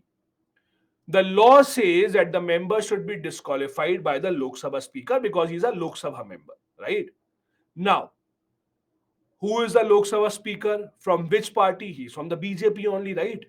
Would the Lok Sabha speaker, who is from the BJP, want to resign a member who came to his own party, BJP? Would they want to do that? Not really. So they will try and delay it as much as possible. They will try to find an excuse not to disqualify the member as much as possible. So it becomes a big problem here because there's no time limit that is involved. That is also a big problem. There's no time limit within which you have to decide. In Manipur, there was a case in which an opposition member joined the ruling party. Rather than being disqualified, they were made the minister also. No decision was taken about the disqualification. The Supreme Court had to intervene that no, this should not happen. This is where the problem now starts. For anti-defection law, because you have decided that the person who will take decision at the end of the day does belong to a political party, however neutral the speaker is supposed to be, but at the end of the day, they do belong to a political party. This is what makes the problem serious here. So, what is the suggestion? The suggestion is rather than the presiding officer deciding it, why not have the president or the governor decide? Now, you might say, but sir, they are also unbiased, they are also biased. But remember, when the president or the governor decides on the disqualification, they decide on the advice of the Election Commission of India, not on the recommendation of the Council of Ministers. Like for any other matter apart from anti-defection law, anyway, it is the president of India only who gives the order for disqualification. And for that, the president depends on the advice given by the Council of Ministers or be given by the Election Commission of India. So in this case, also Election Commission of India will give the advice. That's a suggestion. Again, just imagine, would the ruling party accept this suggestion? Why? Why would any ruling party accept this suggestion? You come to politics, you come to power not to give away power. No one comes to power to dissolve the power. Everyone comes to power to consolidate power. As simple as that. You do not become senior in the college thinking that now I will treat my juniors very well. You want to do what your seniors did to you. Okay, just kidding, don't do that. But if you actually see, that is a more favorable option as per the second ARC, that president or the governor should decide rather than letting the presiding officer decide because they may be biased towards their party. Another suggestion is to amend the disqualification criteria for MPs or MLAs. So, this has happened partially, again, because of the Supreme Court only, not because of the government. When this report was given, the law was if you are given a jail of 2 years or more, you can still appeal. Within 90 days, you can appeal. You will not be disqualified if your appeal goes to a higher court. Now, what is the case? Now, as you saw in case of Rahul Gandhi also, if you are given 2 years or more of punishment, you will be automatically, immediately disqualified. So that has been accepted partially, but by the judiciary, not by the government. Which was this case, by the way? What was the Supreme Court case in which the Supreme Court said that you have to be disqualified immediately? Yes. Athar proving to us he's a good lawyer. Athar has given the answer. Okay, what was the case? Yes, Satyam. What was the name of the case? 2013 case. 2013, guys, not IR Kolo. 2013 case, Lily Thomas case. Lily Thomas case, remember? Lily Thomas case 2013, where the Supreme Court had said disqualification has to be immediate. Also, one suggestion, you might see multiple cases by the same name, Lily Thomas. Why? Lily Thomas was a very famous Supreme Court lawyer, just passed a few months back, very famous Supreme Court lawyer who filed a lot of cases about improving politics in India. So you might see multiple cases by the name Lily Thomas case. This is the 2013 case that we are referring to. This has been accepted partially, but again only by the judiciary. Then, false declaration in election should lead to disqualification. I'll give you an example. 2014, the elections were happening. Now, when you're fighting elections, before you contest the elections, every member or every candidate who is contesting the election has to sign up, has to fill a complete form talking about how much money do they have, how much property they have, and how much education qualification they have. So basically, Smriti Irani had written in her form that she has a degree from Yale University. So she wrote in her form she had a degree from Yale University. Now Yale, one of the most premier universities in the entire world. Later on, someone found out that she does not have a university, she does not have a degree from the Yale University. So a question was asked, how are you claiming this? So she said, I attended a 3-day workshop of Yale University. So that is why I wrote this. Now, obviously, attending a 3 day workshop or a small course does not mean that you have a degree from that institute. So it was kind of a false declaration that was made. So these kind of things are not taken very seriously by the election commission, at least so far. The suggestion is these false election declarations should lead to disqualification, should result in you not being able to fight the elections again. That is a suggestion. That is how we will be able to improve people's participation in governance. That is how we can have people which are much, much more true in their governance. Now, what exactly is this? In 1994, the UK government formed a committee. That committee is famous world over right now. That committee was called the Nolan Committee. Not Christopher Nolan, those who are Hollywood fans, not Christopher Nolan, just the Nolan Committee. Mr. Nolan was a member of the British Parliament. This committee was formed to give suggestions of what principles to keep in mind for a good, successful public life. This committee is renowned around the world by the name of Nolan Committee on Principles of Public Life. Principles of Public Life. Why am I showing this to you? Because the second ARC suggested that the ministers and the public servants in India should follow the Nolan principles of public life. Now, why is this important? It is important because number one, UPSC in the ethics paper, GS4 paper, a few years back, asked this question. The question was, what are the principles suggested by the Nolan Committee to be followed in public life? So this has been asked in GS4 as well. Also, this is a very common question that you may get asked in the interview as well by the interviewers. That what do you think are the principles of public life? How a public servant should behave? Or in other words, what are the qualities that a public servant should exhibit? All of these can be answered by Nolan Committee principles. Now, please understand something. Let's assume that the UPSC asks you a question about the Nolan Committee, right? Now, if you see the words, they have used 7 words to define the good principles of public life. If I don't show you these 7 words right now, and I ask you, what are the good principles of public life? Most probably you will say these things only. So it's not that they have said something groundbreaking. If you see, what have they said? They have said accountability, honesty, leadership, integrity, selflessness. So it's the same kind of a thing. It's not something different.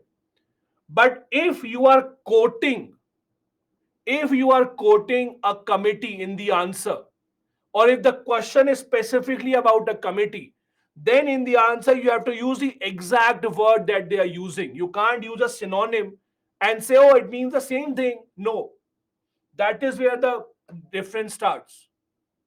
So if you are, let's say, quoting the committee in your answer in the interview stage or in the mains answer, then you have to use exactly these 7 words only. If you're writing from your own mind, great, you can go here and there in 1 or 2 words, not really a problem with that. But if you are using your own language, then please don't use the name Nolan Committee Principles. Only use this name when you are very sure these are the 7 words that were used. Please use this. My suggestion is please make sure that you try and remember this. What are these? Very simple, easy, all of you know, nothing that I have to explain. First, selflessness. So your orders given should not be selfish in nature. You should give orders in the interest of the public rather than your own interest. You will have a lot of powers, but use it for the public. You have to show integrity. Integrity means practicing what you preach. There is a story about Mahatma Gandhi which I'm very sure is false, but I'm sure you would have heard the story about Mahatma Gandhi and the sugar. So the story is that there was a mother who was worried because her son used to eat a lot of sugar. She brought her son to Mahatma Gandhi. She asked Mahatma Gandhi, please tell my son not to eat sugar. He will listen to you. Mahatma Gandhi told the lady, okay, come back after 1 month.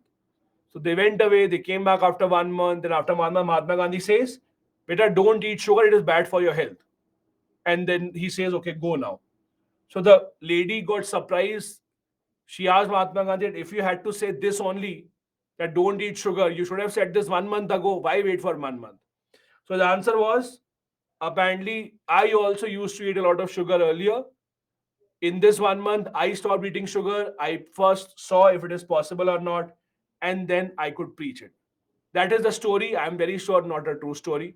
This story has been attributed to many people. Even in the chat, I see people giving different names. Someone saying Ramana Maharishi story, someone saying Gautam Buddha story, someone saying other story. So again, don't worry, you don't have to quote the story. As long as you understand the idea of integrity, my job is done. I'll tell you my favorite quote, by the way. I'll tell you my favorite quote that I use a lot. You should not use that in the exam. My favorite quote is, never let truth come in the way of a good story. I always follow this. Okay. So never let truth come in the way of a good story. As long as the story is good, enjoy. So again, this is an example of what is integrity. Please don't quote any of these stories in the exam. You will not have enough word limit to start writing stories. Then the public servant should be objective. You have to display objectivity. Objectivity basically means while taking decisions, you have to take decision based on facts.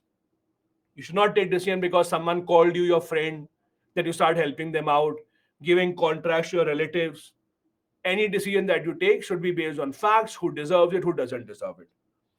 Be open, be transparent, show leadership, be honest, be accountable for whatever actions you take. Basically, not something to explain here, but again, if you are using the word Nolan principles, please write exactly these 7 words only rather than writing something else. If you want to define them, you can define them in your own language. That is not a problem. But the 7 words should be these only. When we were discussing in the earlier batch, one of the people said a good way to remember is Hollow IAS. If you want to use this, you can. One of the students only suggested it, so I will not take the credit for this. Someone suggested you can use it by remember is by Hollow IAS, and whatever you want to remember it by. It is important, it has been already asked. Now, other suggestions. They suggested 2 things. One of them have been done by the Supreme Court. They suggested number one, election commission appointment should change. It has been done, but by the Supreme Court now. As you know, the Supreme Court of India has now said there will be a committee to suggest to the president about the election commission. The committee should be, as we had discussed, the Prime Minister, leader of the opposition of the Lok Sabha, and the Chief Justice of India. So again, not something that the government did, something that the Supreme Court did. On the other hand, CAG appointment still not changed. Still not changed. We had discussed about the CAG appointment issue when we were discussing about the CAG in a lot of detail. I gave you examples also. Shashikant Sharma, Rajiv Maharishi, etc. This is what they have suggested. Now, apart from this, the other suggestion, ensure that political parties also publish their accounts in public. Make sure that the political parties, although they don't come under the RTI, they should also tell the public from where are they getting the money, what is the source of their revenue, why. so that the people can decide on the basis of that. For example, I want to vote for a political party, but I want to see who is giving them money. If someone that I know is, let's say, corrupt, is giving them money, I will obviously then not vote for that party. So, in order for a person to make the correct decision when it comes to voting, especially, we have to make sure that at the end of the day, you have to force the political parties to publish their records so that it is out in the open, rather than having the political parties or giving them the option to hide it together. Has this been done? Obviously not. The idea of political parties opening up their books is impossible for them. Political parties have this reasoning that if we tell you our sources of funding, they will be harassed by other political parties. You will go to the same corporate and say, give me the money. You'll go to the same businessman, ask him to give you the money. So this publishing of accounts, auditing of the accounts of political parties, which has been suggested, will not be accepted by anyone usually. Post-poll coalitions should not be allowed without re-elections. Now, what is post-poll coalition? Let's try and understand this. Now, I'm taking an example of what happened in Maharashtra earlier.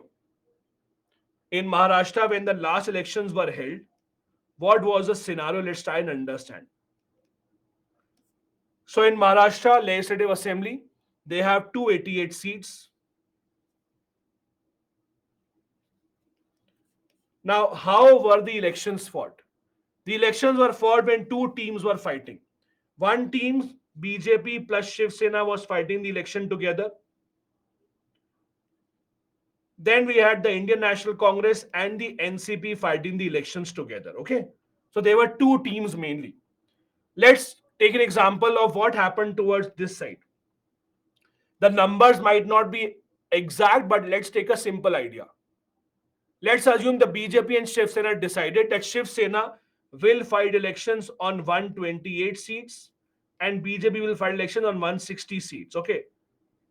A random example. Now, in these 128 seats where Shiv Sena was fighting elections, BJP did not have any candidate. On the other 160 seats, Shiv Sena did not have any candidate. Now, in these 128 seats, let us assume there is a voter who wants to vote for the BJP. Okay? There is a voter here who wants to vote for the BJP. When he wants to vote for the BJP, but he does not have a BJP candidate, the BJP told him, don't worry, vote for the Shiv Sena candidate. They are our partners. It is the same thing. Okay? So BJP voters, for example, in these 128 seats, voted for the Shiv Sena candidate. Then what happened? When the results came out, Shiv Sena, for whatever reason, right or wrong, let's not go into that, but Shiv Sena changed the side and then came this side. And these three together formed a government. These three together formed the government. This is called a post-poll coalition. When you form teams after the results have come out, this is called a post-poll coalition. When you form a team after the results have come out. The problem here is this is injustice for this voter who voted for a party because it was a friend of their own party, but then you have someone else's government. So the idea is this should not be allowed. The suggestion is, if it happens, the suggestion that they have given is, if the parties really want to change sides, then there should be re-election with these three together and this one alone. That is a suggestion, that post-poll coalitions should be allowed only after re-elections. Without re-election, the post-poll coalition should not be allowed. That is again a suggestion, because again it is a voter at the end of the day who is suffering. Voter wanted to vote for a party, but you asked the voter to vote for some other party because there was a partnership, and then the partnership got broken. So that is a problem. Other suggestion, appointment of chief election commissioner, it has been done. done by the Supreme Court. We have discussed this. They have also suggested reform the collegium system. This you have read in polity. I will not go into detail of that. As you know, collegium system is a system to appoint judges in the Supreme Court and the High Court. There's a lot of debate over it. The government wants to change it. Supreme Court does not want to change it. I'll not go into detail of that, but this is also something that they had suggested, which has not been done. Now, the second ARC, in the same report, ethics and governance report only, suggested how ministers should behave. They suggested how ministers should behave. A code of ethics for ministers specifically. And it is very interesting. The first thing they said is ministers in the Lok Sabha should keep their role as minister and constituency member as separate. What does it mean? Let's try and understand something. It has happened for a long time. By the way, before going ahead, I'll just address one thing. For some reason, many people are asking, is this not under anti-defection law? I think you have not understood anti-defection law properly. What is anti-defection law?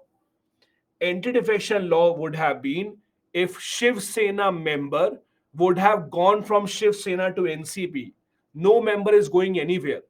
A party has decided to team up with some other party. This is not under anti-defection law. If a member of Shiv Sena has gone somewhere, that would have been an anti-defection law. Even those who are saying merger, that is also not correct.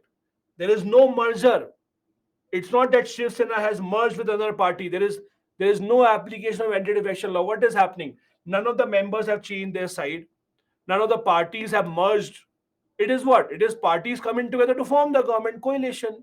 Coalition is not under anti-defection law. So please don't be confused. It is not a case of anti-defection law. Anti-defection will apply when one person changes party, goes to other party, when some party merges, some party breaks up. Nothing like that happened. It was what? Just parties coming together to form the government, as simple as that. So please don't be confused there, okay?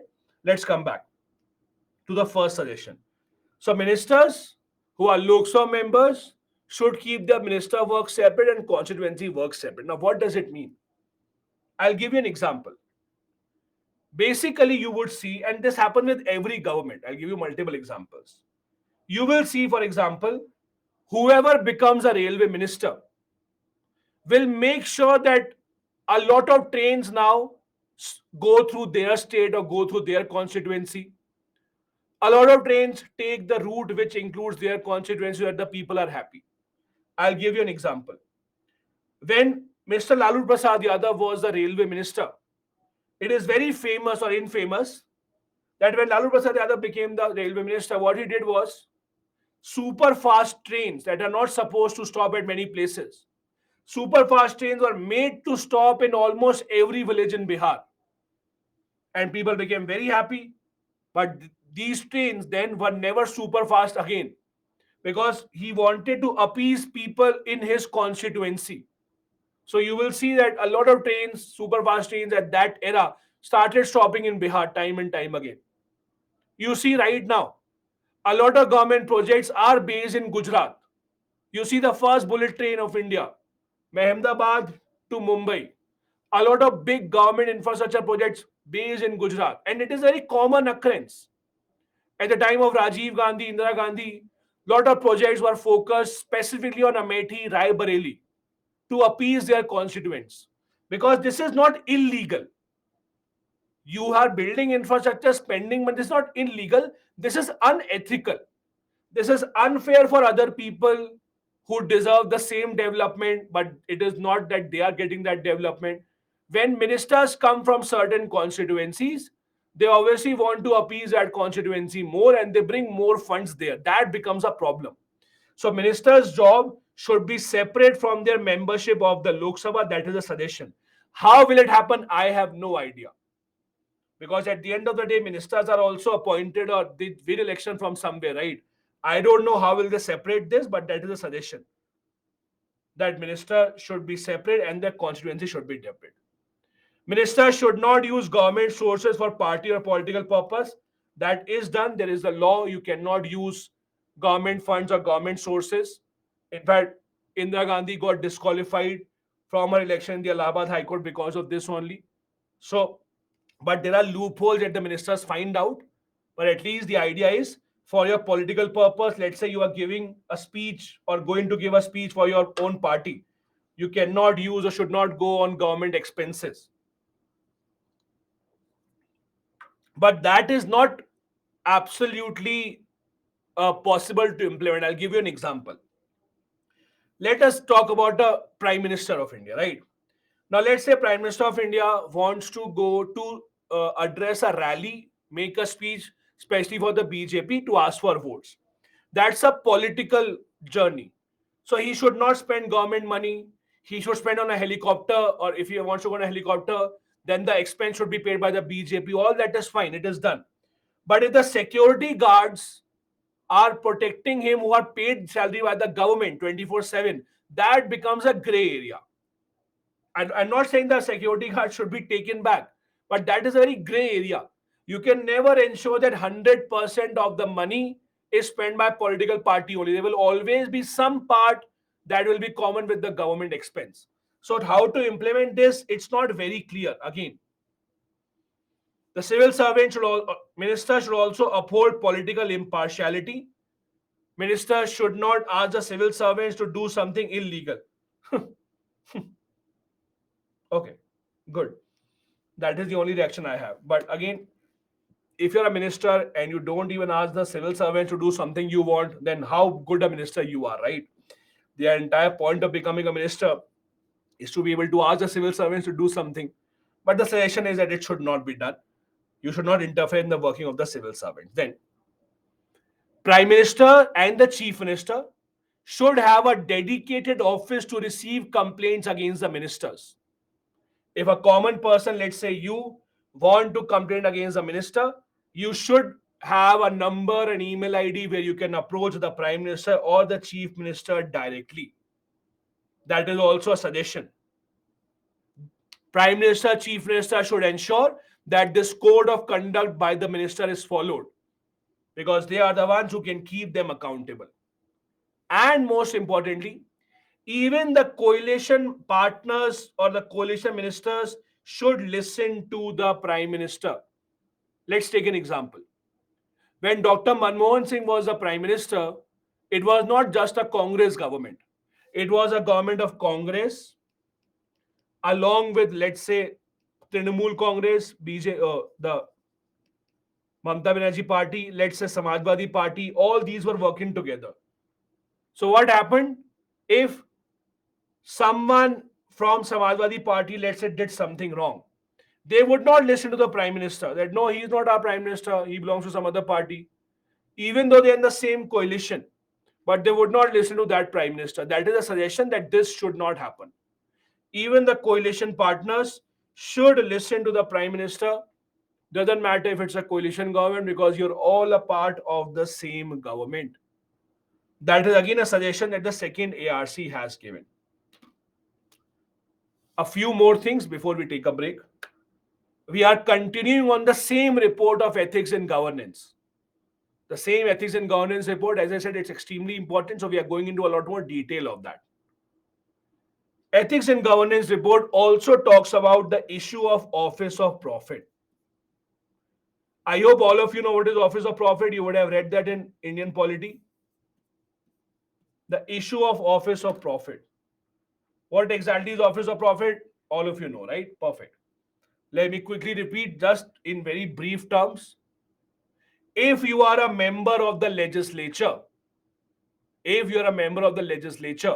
let's say if you are an MP or an MLA already, along with that, you cannot have any other government job from where you are getting a salary or benefit except being a minister. That will be called an office of profit. So MP, MLA, holding some other post, getting some other salary, getting some other benefit, etc., except being a minister, it will come under the category of office of profit. And in this case, you will be disqualified from being an MP or MLA because you held an office of profit. The problem with the law of office of profit is, as you know, there is no definition of the phrase office of profit in the constitution. The constitution mentions office of profit but does not define it properly, that what is office of profit, what is not office of profit, etc. Supreme Court has defined it in some suggestion in some cases, but the constitution does not have a proper definition. What will be office of profit, what will not be office of profit. So what has the second ARC suggested? The second ARC has suggested that number one, if there is an office which has the right to spend government money, please understand, if there is any authority, any office that has the right to spend government money, then it will be called an office of profit. Any authority having the power to control public fund, spend government money, that will be an office of profit. For example, can a member of parliament become the head of the ONGC? No. ONGC has public funds, government money, you cannot spend it. Can the member of parliament become the head of, let's say, RBI? No, you cannot, because you are spending government money.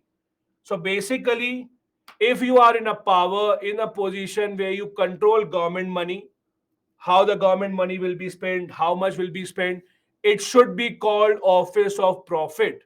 That is what they suggested, that anyone in the position to spend government money will be called as office of profit. However, there is one exception. Exception is if a minister, let's assume you are a minister of railway, you are railway minister. Within the railway ministry, you might have many organizations working, many departments working. Those should not be called office of profit. If you are a minister, then by virtue of being a minister, you already have power to spend some money on some departments. You already control some money issuing power to some other organizations. That should not come under office of profit. I will repeat, listen to this very carefully. Point number one, any authority which has the power to control public money, to spend government money, any authority like that should be called an office of profit. So MP, MLA should not control that authority. That will be your office of profit. On the other hand, if you are a minister, by virtue of being a minister, within your ministry, you have some departments, you have some bodies which control public funds where your decision is accepted, then it will not be office of profit. But if you are not a minister already and you are controlling some authority, then it will be office of profit. You should not hold that position. That is what they suggested in terms of separation of powers, in terms of office of profit. Someone has asked a question, can they do private business? Yes. See, office of profit does not include private business. Office of profit says being MP and MLA, along with that, you cannot have a government position, a government executive position. That goes against separation of powers. Also, please remember, when you have office of profit, the Parliament of India has the power to make a law to exempt some positions from the office of profit list. I'll give you an example. Okay, I'll give you a simple example. When we had the Congress government, when Dr. Manmohan Singh was the Prime Minister, there was a lot of talk that Sonia Gandhi, for example, wanted to have more powers than the Prime Minister. Sonia Gandhi did not become the Prime Minister. There were a lot of debates about that Sonia Gandhi wanted to control something like that. Now, what happened was, at that time, what happened was that the Congress government made a new body which was called NAC, National Advisory Committee. Congress government made a new body called National Advisory Committee, NAC. NAC was a super important committee, And the job of this NAC was they will approve the final government decision. It was like they will advise the government, but in reality, it was them deciding on all the government things. Who was the head of this committee? It was Sonia Gandhi who was the head of this committee. So Sonia Gandhi was made the head of the NAC. But then before that, what did the Congress do? They first passed a law in the parliament saying that NAC will be exempted from office of profit. That this is exempted from office of profit. This will not be called as an office of profit. Like Kartikeya has a good question. How is Brij Bhushan MP the head of WFI? Again, exemption.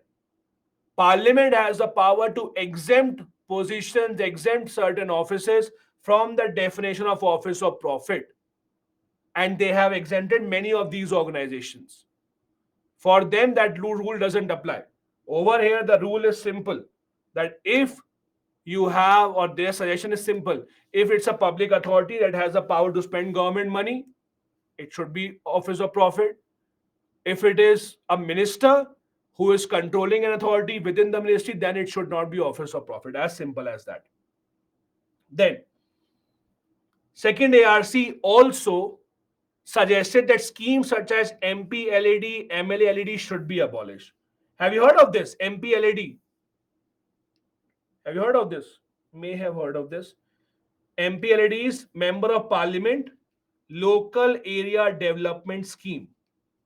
Local Area Development Scheme. Similarly, this is MLA, Local Area Development Scheme. So basically what happens is a member of parliament gets 5 crore rupees every year for development in their area. So they get 5 crore every year, using which they can have development projects in their area. This is the MP LAD scheme. The problem is this scheme has not given a lot of success. Means if so much money is being given every year, you should see a lot of development, right? But you don't. One of the reasons is most of these MPs use money from the scheme in those areas where their supporters live. See, the MPs know where is the area from where they get the votes and where is the area from where they do not get the votes. So even their money spending, even their funding is usually discriminatory. They see where exactly should we spend the money so that people are happy, where should we not spend the money. So it has not given so much result as it should be. The suggestion from the second ARC is it should be abolished. During the COVID-19 crisis, it was stopped, but now it has again resumed. It has again resumed. Also, second ARC has suggested that MPs, MLAs are or should be declared as public authorities. You have the right to ask questions, or you should have the right to ask questions to them about their work. How much work did they do? For example, how many bills did they introduce? They should have to respond. How many answers did they give? All of these things, because they are getting money from the government, they're getting salary from the government. So the suggestion is that MPs, MLAs should also be called as public authorities, and you should be allowed to ask questions to them. All these are suggestions given by the second ARC. As I said earlier also, these are suggestions that the second ARC have given. You may or may not agree to this. That is absolutely fine. It is not that you have to agree to it. These are suggestions that they have given from their own point of view. You might say, I don't agree to this. You might say, I agree to this. That is absolutely fine. Let me take up a few questions before we take a small break. There's a question from Natrajan. Difference between allocation of business rules and transaction of government rules. Natrajan, it is quite similar. Allocation of business rule basically means which ministry, which department will do which work. So you allocate business. You allocate some business to one department, allocate some business to the other department. That is called allocation of business rules. Transaction of business rule is the process how government will work.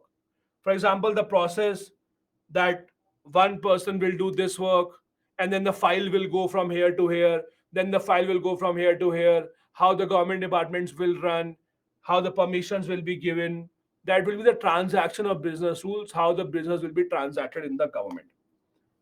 Then Atharv is asking, can an IAS officer do private business? Yes, an IAS officer can do private business, although there are a lot of restrictions. Restrictions such as it should not interfere with your official work.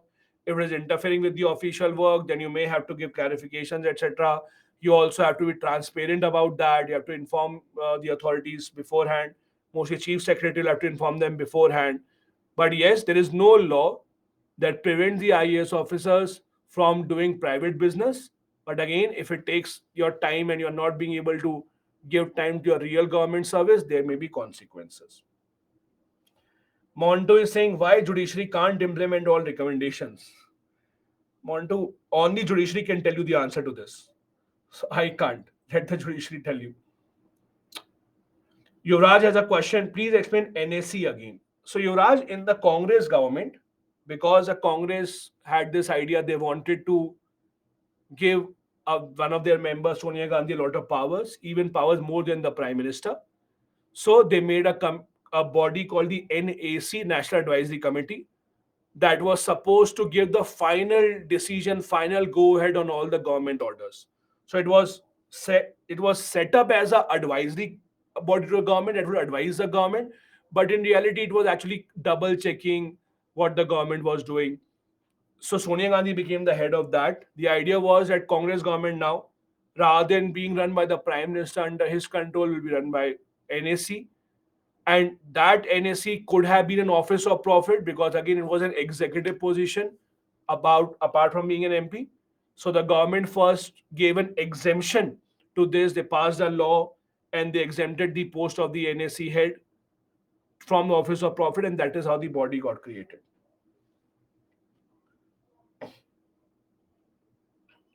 Samin is saying during interview, such questions asked why ARCs is not implemented, then what should you say? No, Samin, that question will not be asked because implementing ARC is not in your hands. So your that question will not be asked. Don't worry. Something that is not in your hands. Why would they ask you? Why is it not implemented? You can ask them. Say, you tell me. You are a part of the government. You tell me why it is not implemented. So don't worry. That will not be asked. Uh, then Shai is saying, what was the exception in the last point in the previous slide? The exception. There was no exception here. If Sahil, your question is about exception on the office of profit. The exception part was okay. Last one is except when they are deciding the legislative function. So except whatever they are doing in the parliament, how they are voting, what they are speaking, except that part because that is a part of the legislative privilege. Okay, let's take a short break. Please come back at 7:15. We'll resume from here.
Hi everyone. I hope all of you are back. Perfect. Let's move ahead then. The next report that we wanted to discuss is recommendation on public order. In simple words, when you say recommendation on public order, what you mean to say is basically how to improve functioning of the police. Functioning of police. How to improve law and order. These are usually the recommendations that come in the category of public order. Now let's try and understand what did they suggest.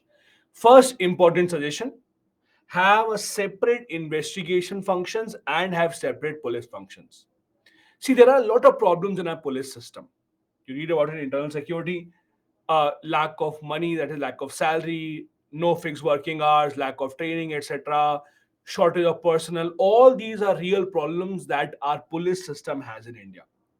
One other big problem that we may not talk about every single time is this. The same police officer may be expected to go and solve a murder crime. The same police officer may be expected to go and ensure VIP security arrangement. The same police officer may be then asked to go and indulge in an encounter. All these are specialized things. Investigation, especially, is a very specialized field where you need to ensure that people have enough skill, people have enough training. In India, our police has not divided those functions. For example, if you look at American web series, American movies, you will see some of their police officers are called detectives. Have you seen that? Not all, but only some are called detectives.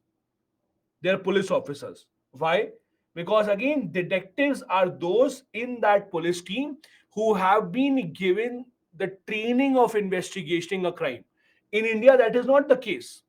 So in US and UK, you will see there are two separate things. Some officers are given training how to solve a crime. Some officers are given training how to catch the criminals, how to ensure that public order is in the safe hands. In India, we have not segregated the functions. That is one suggestion. Now, it is easy to suggest this on paper. See, the easiest thing is to preach, the easiest thing is to give suggestion on any single thing. But the idea here is you will only be able to segregate police when you have enough police officers. We still lag in enough police officer category. We do not have enough police officers that are required for the size of India's country. So if you don't have enough policemen, how can you even think about segregating them and giving them two separate functions? That is still not proper. Another suggestion, establish state police performance and accountability mechanism. Right now, how the police or how anyone working in the police gets a promotion, it usually depends on the number of years you have served. Promotions or demotions or any action is usually not based on your performance report or how exactly did you do. Or if people, for example, have a complaint against the police, there's not many places where you can go to. You have a problem with the police, where do you go? Where do you file a complaint? You know, police is powerful, you can't go anywhere else. So, what do? Suggestion is we should have a new body at the state level called Police Performance and Accountability Commission. The idea of the commission is simple, to fix the accountability of the police, to ensure that the police is accountable, and if they do something wrong, if a complaint has been filed against them, they should be made answerable. That again is a suggestion. Again, you might like it, you might not like it, absolutely your vision, but these are suggestions that they have given. Then reduce the unnecessary burden on the police. A lot of times, let's say someone becomes MLA, not even MLA, someone becomes a municipal councillor, they win the municipality election. In order to show the world, see, I'm so powerful, they want four policemen around them, two behind them, two in front of them, someone in the side. Why? Because that you think or they think that exudes power. That's a status symbol. A lot of times, police is forced to go on duties where they should not be. There's an unnecessary burden on the police, VIP security, preventing people from or don't know which threat. No one has those threats. No one even know these VIPs, but you are subjected to those duties. There's a lot of unnecessary burden on the police. You ask them to be at places where they are not required to be. You force the police people to work for extra hours time and time again. If you're in the police duty, there is no working hours for you. For example, you know that, let's assume that you are sleeping in the night at 2 a.m. You're in the police. You get a phone call that, see, sir, something wrong has happened, please come. Would you say, no, my working hours start at 9 a.m., I will not come? No. There is no time, there is no holiday. You are at home on a Sunday, something wrong happens, you will have to go. So there is a lot of burden, anyways, on the police. So the idea is, don't force them just to be on VIP security where there's nothing that is required of them. We should also improve forensic science infrastructure. What does it mean? See, criminals are becoming smarter every single day. You all watch the news, the kind of crimes that are being committed now, the use of technology, cyber crimes. All of that is a big challenge for the police. The police might not have enough time to get them trained for all these. I'll give you a simple example, and this is a real case of what happened a few years ago. So, a few years ago, there was this girl who filed a complaint to the police, who went to the police saying that she had a breakup with her boyfriend, and now this boyfriend is taking a revenge by posting her personal photos, her intimate photos on Twitter. So this boyfriend is taking revenge. They are putting her photos, so she wants the police to please help her stop this. The question that the police had was, ma'am, what is Twitter? Please tell me first. Now imagine you go to the police to ask for help from the police, and they say, what is Twitter? I don't know. What do you expect? You can't blame the police. Someone who is working 18 hours a day, 16 hours a day, they don't have time to go and read what is social media and then update all their skills, right? They should be getting time, especially for that. So, if you are not aware as a policeman of the new challenges coming up, if you're not aware of the new problems coming up in the crime scene, how can you at the end of the day resolve that crime? In order to resolve the crime, you need to have proper forensic science infrastructure, how to ensure that these crimes are caught, because see, criminals are always staying one step ahead, and if you want to resolve those crimes, the police also has to stay that step ahead. That means you have to invest more in infrastructure for investment and for interrogation purposes. Focus on community policing. What is community policing? There are two things that you have to understand. Imagine this. Let's do a very simple social experiment kind of a thing. If I ask you, what is the first image that comes to your mind when you think of army, and then what is the first image that comes to your mind when you think of the police? Just think about that. The first image that comes to your mind, positive, negative, whatever. In almost all cases, when you think of the army, you have a very positive image in your mind, right? Protectors, guardians of the country, helping us, giving their life. When you think about the police, not really. You think about corruption, harassment, you think about something wrong, right? I'm not saying that they have done something wrong or they have done something right. There are exceptions on both the sides of the story. But again, think of the image that you have, the image that you get. You think, oh, police, there has to be something wrong. Why is that the case? And you may not have that image if you know someone in the police. If someone in the police is your friend, you might not have that image. That is fine. But usually you would see that the image that you get of a policeman is not a very good image or a positive kind of an image, but for the army, you get that. Now, this image that is built up, it is built up for a reason. You can't say, no, this image is wrong. These images are built up for a reason. There's a reason why people think like that for the army. There's a reason why people think like that for the police. What is a suggestion in this case? Suggestion is to focus on community policing. Community policing means the police should engage more with the community. For example, if let's say you live in a society, police should come and have events, let's say have talk with people in the society every 2 weeks, every 3 weeks, so that the police actually is in touch with the community and the community is not afraid of approaching the police. A lot of times, People see this as a taboo to even go to the police station. If you go to the police station, your parents will tell you, in our fourth generation, no one has ever gone to police station, and now see you because of you, we have to go to police station, right? That is the dialogue that they will say. What will your grandparents think about it in their grave? What will they think about? So again, the problem here is the idea that police is attached with a taboo that no, going to the police is wrong. Be away from them, right? It is said that maintain a distance from the police, right? People have this dialogue that neither friendship nor any nor having any problem with the police is fine. You have to maintain an equidistance. That is what people say. Now, again, the problem here is when the problem starts, when the police has to approach you, people should have trust in the police. That can only happen if there is community policing. If there is community policing. The other problem, gender sensitization. India lacks women policemen in a great deal, and there are good reasons for that as well. You can't blame the girls or women for this. Every year, the number of I the number of girls who clear the UPSC exam, not a lot of them have IPS as their top preference. Now, you might say, no, sir, I will do it. Fine. You might be an exception or whatever.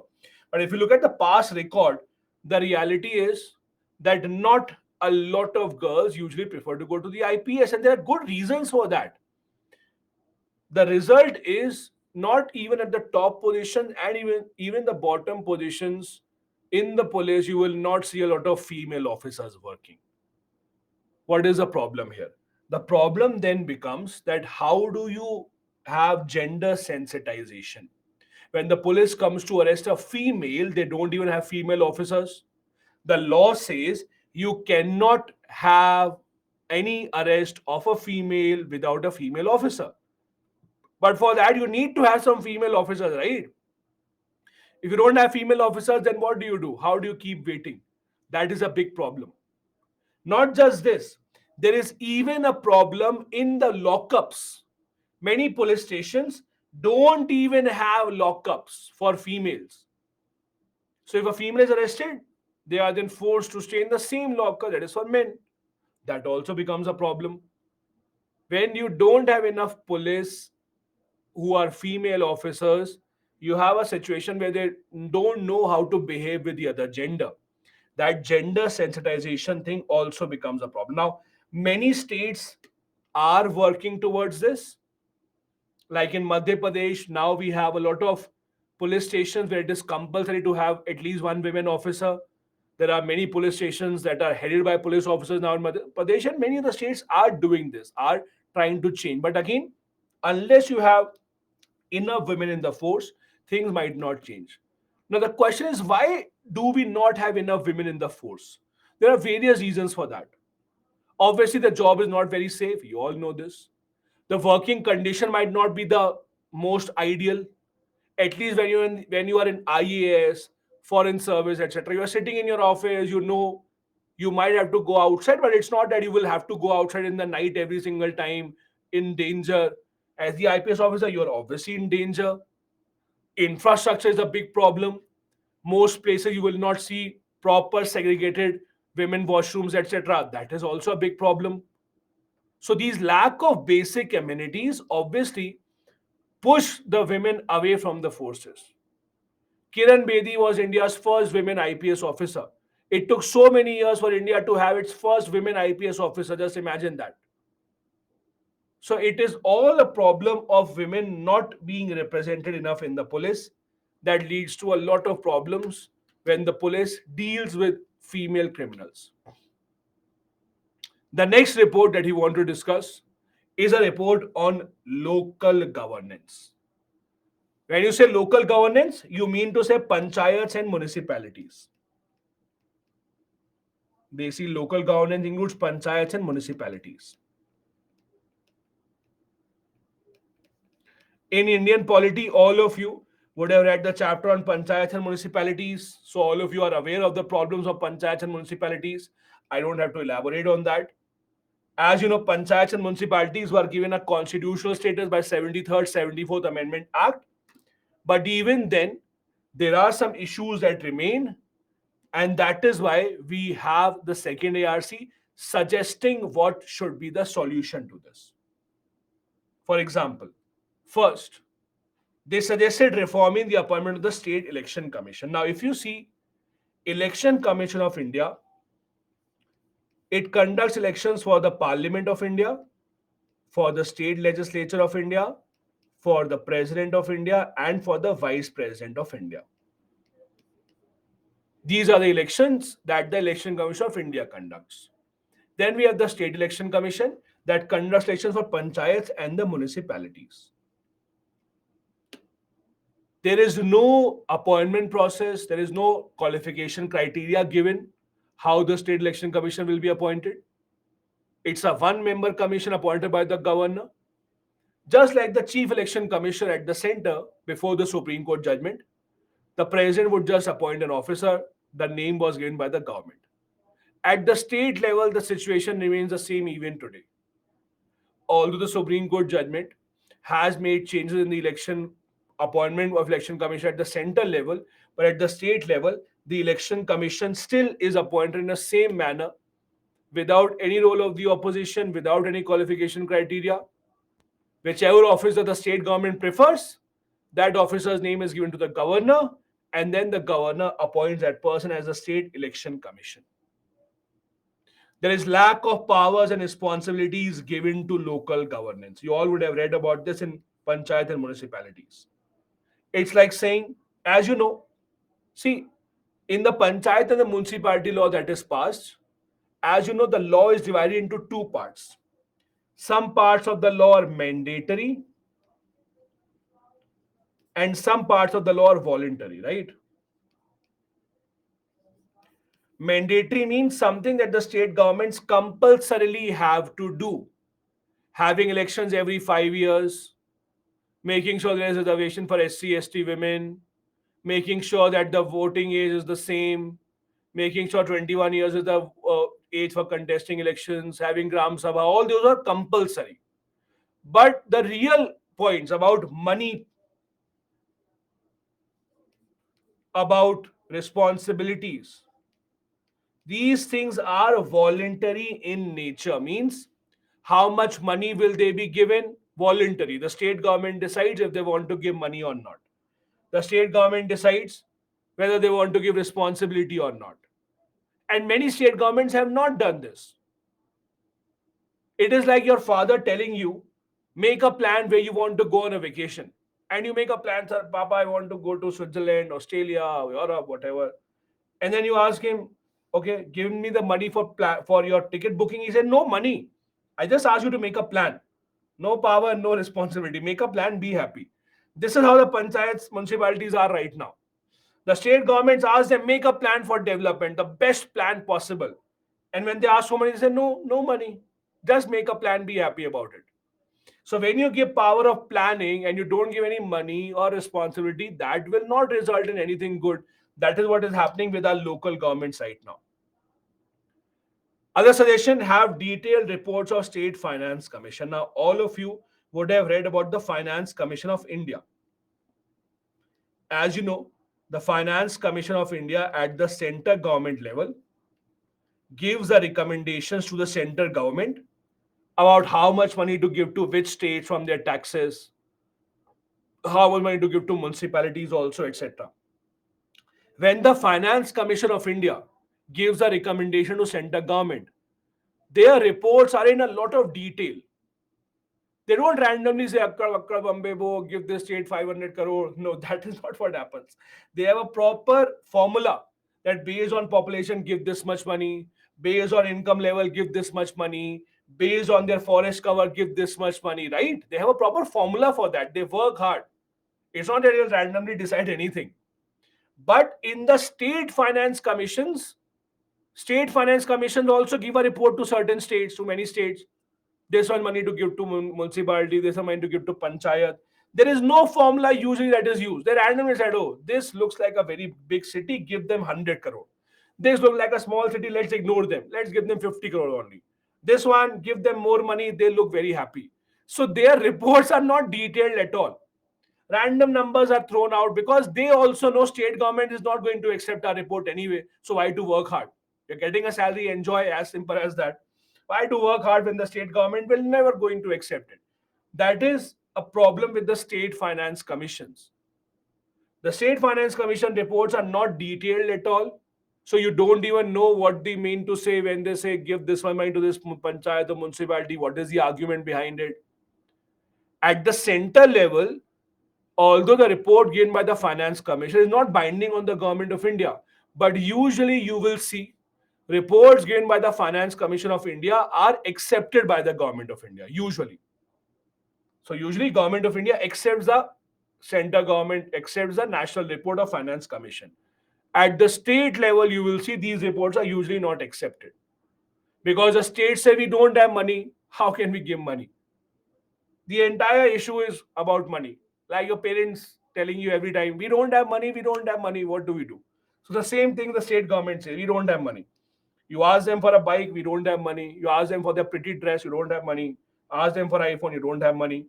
Similar is the case with the State Finance Commission. They ask them for money, states say we don't have money. Then adequate funds should be given, but they don't tell how adequate funds should be provided for the development. Now, another very interesting suggestion they gave was you should increase non-tax revenue. Now, what is non-tax revenue? There are two types of income for the government mainly. There is tax revenue and there is non-tax revenue.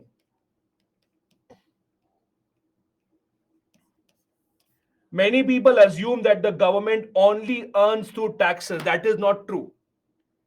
Government mainly earns through the taxes, that is tax revenue, but there are other ways also in which the government earns money or may earn money. For example, I'm talking about the lower level, panchayat municipalities. Okay. How do they earn money? Through fees, penalty, these kind of things. I'll give you an example of my own. So a few months back, we went on a trip to Wayanad. Wayanad is in Kerala, beautiful city. Lok Sabha member Rahul Gandhi used to be.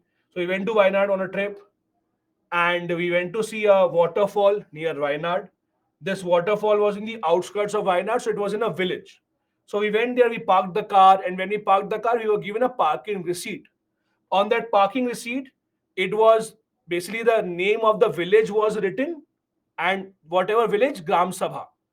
So basically, what it meant was that when you go and park a car there, the parking fee is collected by the Gram Sabha, that is the local panchayat. So they get revenue from tourists coming in parking the car. That is an example of non-tax revenue. But not many states allow this. Many states don't allow this. Very few states actually allow the panchayat, especially or the municipalities, to collect this money. Because the state government is saying that they should get all the money. So in most of the cases, the state governments would go and say, no, no, I should collect the money. But again, it depends on how much power the state governments have given to the panchayats to actually collect these fees, etc. So the suggestion is this non-tax revenue should be increased. I'll give you some more suggestions. It happens in bigger cities, especially Delhi, Mumbai, Bangalore, Hyderabad, obviously. If you go to big markets, you park your bike or you park your car, you have to pay a parking fee that usually goes to municipality. So usually municipality looks into public parking, etc. In big cities, when you have to, let's say, give away your waste of your house, municipality usually comes in and collects the waste. They might charge you some money for that. All that basically is a way of collecting non-tax revenue. But the problem is non-tax revenue is collected in very few areas, very few. Usually in bigger cities only. In smaller cities, why would you pay for parking? It is my city. Why would I pay for parking? I'll park wherever I want. That's what happens usually in smaller cities when you know that nothing will happen. In bigger cities, you have to pay for these parking, etc. So that is why those panchayats, municipalities do earn some money. The suggestion is to increase non-tax revenue, allow all these things. Then also allow borrowing from, let's say, municipalities in limited limits. There are some municipalities in India that borrow money using bonds. See, the government of India borrows money, a lot of money from the market. State governments also borrow money from the market for their development purposes. But somehow, when it comes to municipalities, not a lot of them borrow money or they are allowed to borrow money. Suggestion is they should be allowed to borrow money, like Ahmedabad Municipal Corporation, let's say Pune, Bangalore, etc. Should be allowed to borrow money from the market, use it for their development purpose, and then repay it. But the problem here is, listen to the problem. When you borrow money, you have to give a guarantee, right? Without the guarantee, there is no one who will give you a loan. Even the governments have to give a guarantee. For example, when the government of India takes a loan, what is the guarantee? The guarantee that they keep is Consolidated Fund of India is the guarantee. When the government of India takes a loan, Consolidated Fund of India acts as a guarantee. When the government of the state takes a loan, then what happens? Consolidated Fund of the state acts as a guarantee and then they get the loan. But what about municipalities? What would they do? They don't have a consolidated fund. That becomes a big problem. If the municipality goes out in the market, says that give me money, I will return you, what is the guarantee that the investors have that their money will be given back? This is where the suggestion is state or the center should support them, should back them. That don't worry, borrow money from the market, we will act as the guarantee. If you don't pay the loan back, we will give it to you, we'll act as the guarantee. But for that, the state or the center has to come up and then has to give the guarantee.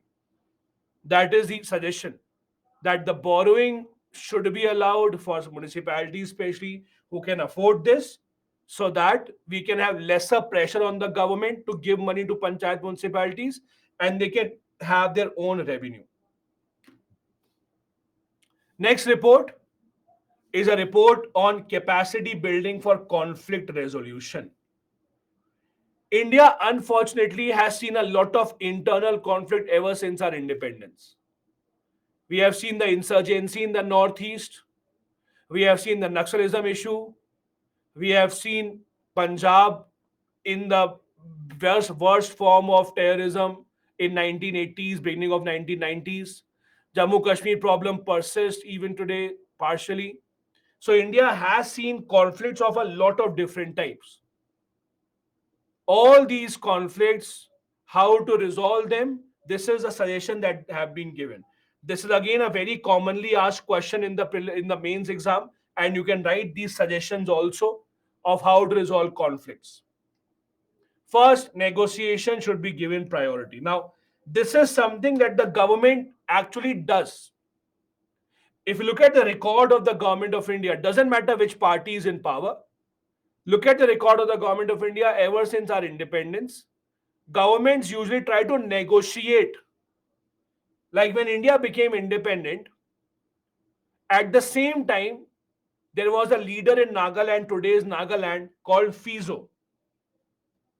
So Fizo was a big leader of Nagas at that time.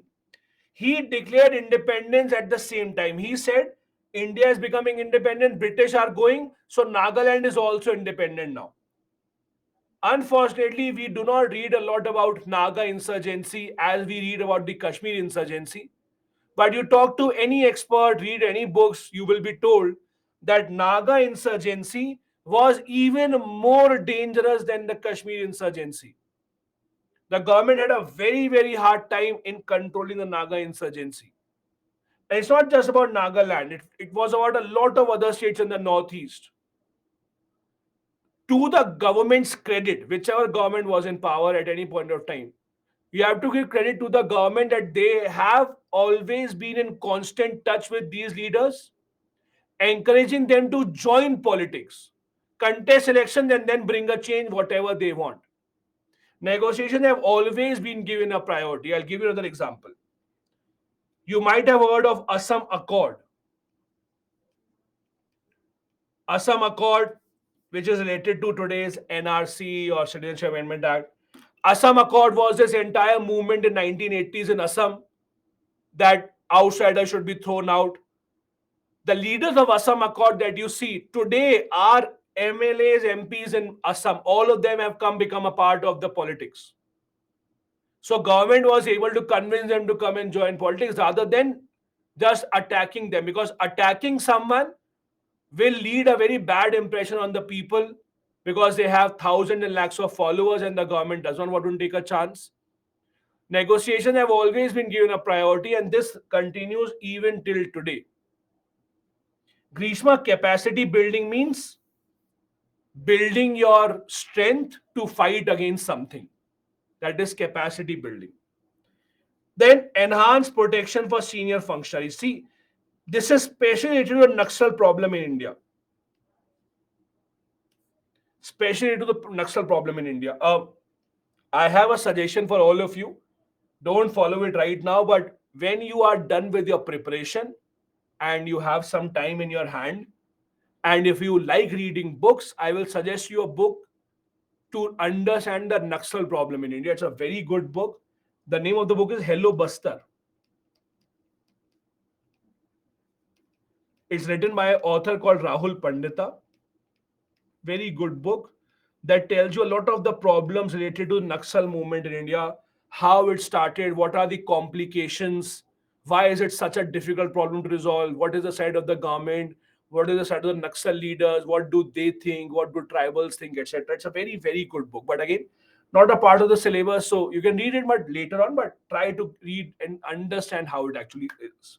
Now, if you look at the Naxal problem in India, again, I will not go into deep of Naxal problem. It's a part of your internal security, so I'm not going to go there. But again, if you see the Naxalism issue in India, the Naxal problem in India, there is a pattern that Naxalites have always targeted those who are working for the government at the higher levels. The entire ideology of Naxalism is based on the idea that government or anyone working for the government is the enemy. They believe that government and anyone working for the government is trying to take over their land, is trying to exploit them, etc. What they do is they mainly target senior level officials. There are many DMs and collectors that have been kidnapped by people living in the Naxal areas, the Naxalites. Many politicians have been attacked. You have seen all of that.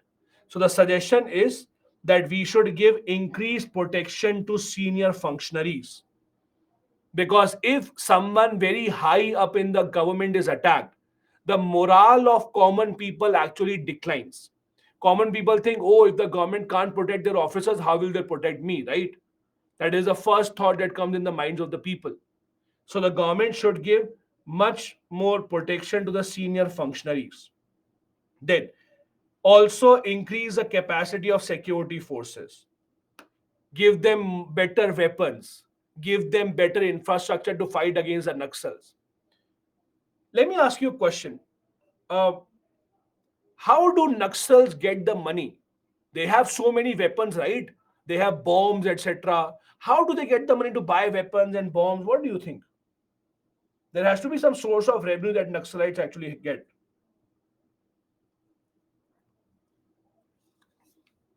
Local support, organized crime, looting, smuggling, stealing from police. Police doesn't have anything. What will they steal from the police? Okay, I'll tell you. There are two big ways in which they get the money. There are two big ways in which they get the money. Try and understand the two big ways.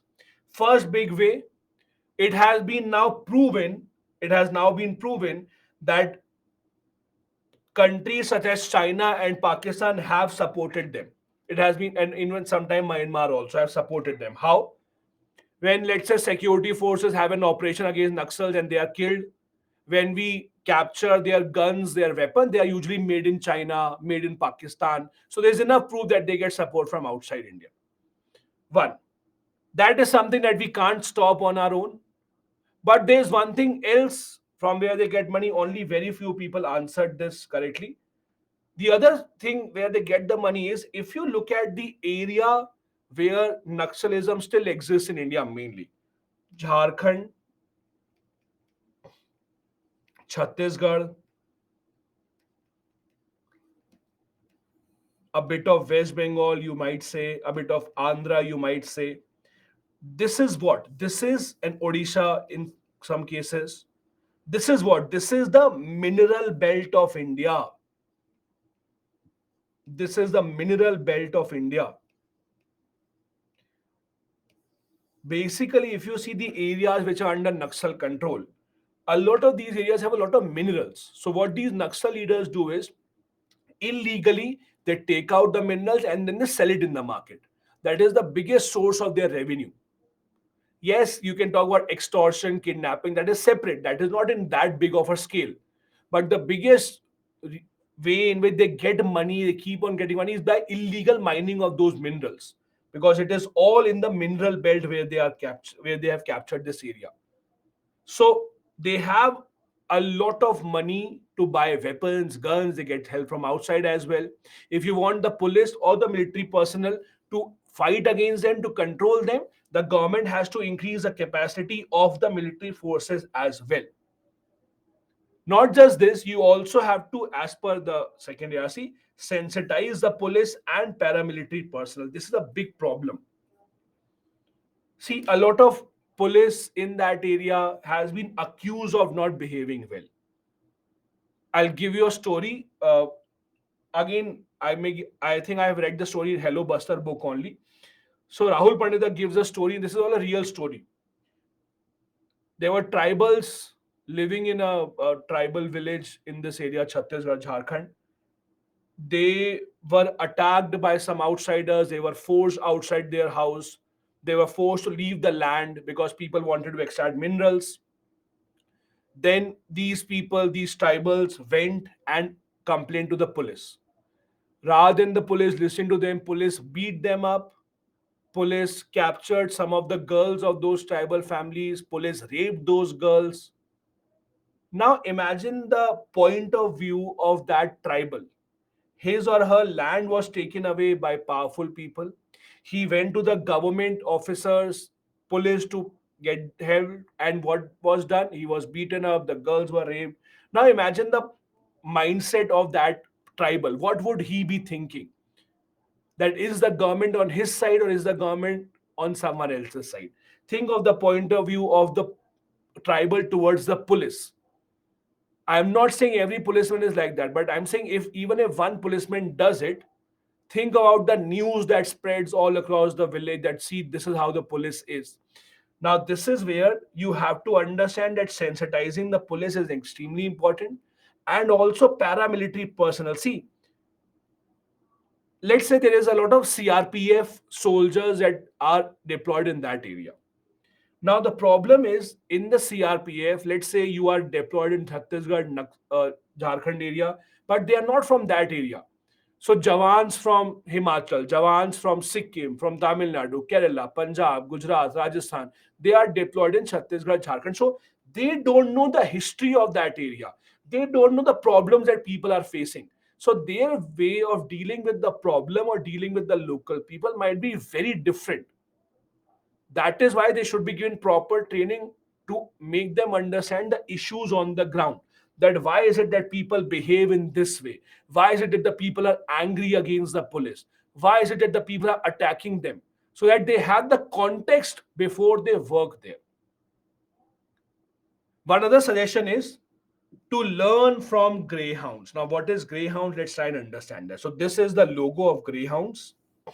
Now, let me try and explain what is greyhound, what is the issue here. A lot of times the police forces or the security forces are not able to control the Naxals or capture the Naxals because the problem is Naxals or tribals, they have been living in forest all their life, very, very dense forest. So they know where to hide in the forest, where to run, where to go. The police doesn't really know that. They're not familiar with that area. They can hide very easily.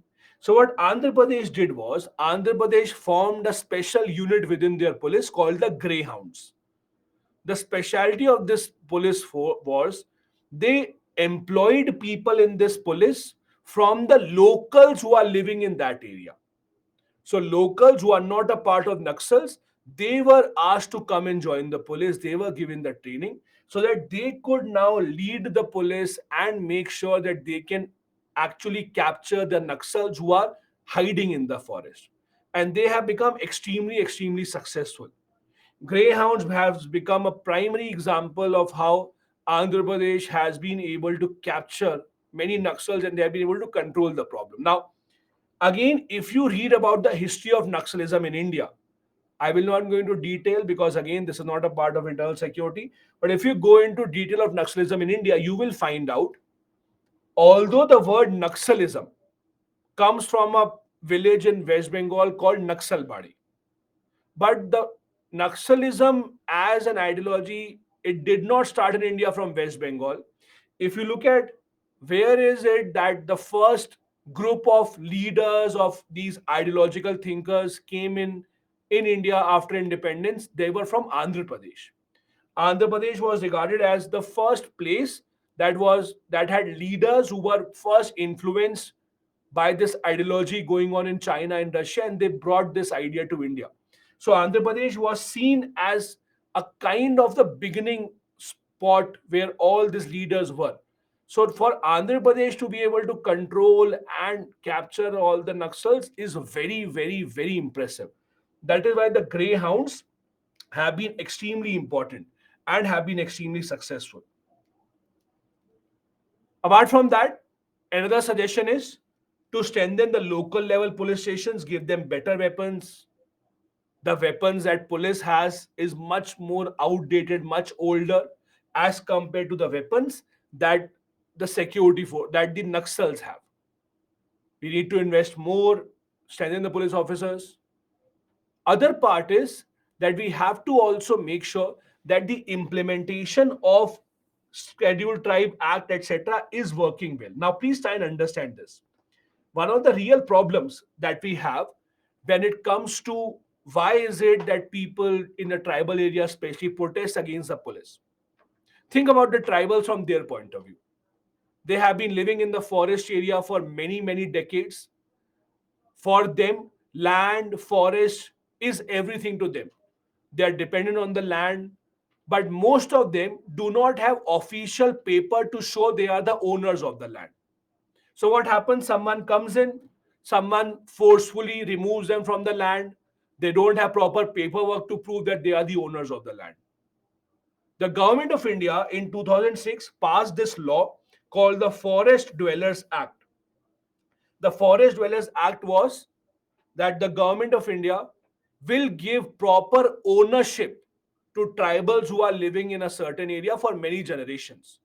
So there are tribals who are living in for many generations in a certain area. They will be given a proper paperwork that yes, you are the owners of this land. No one will remove you. But that law has not been implemented well. The problem in India is never the lack of laws.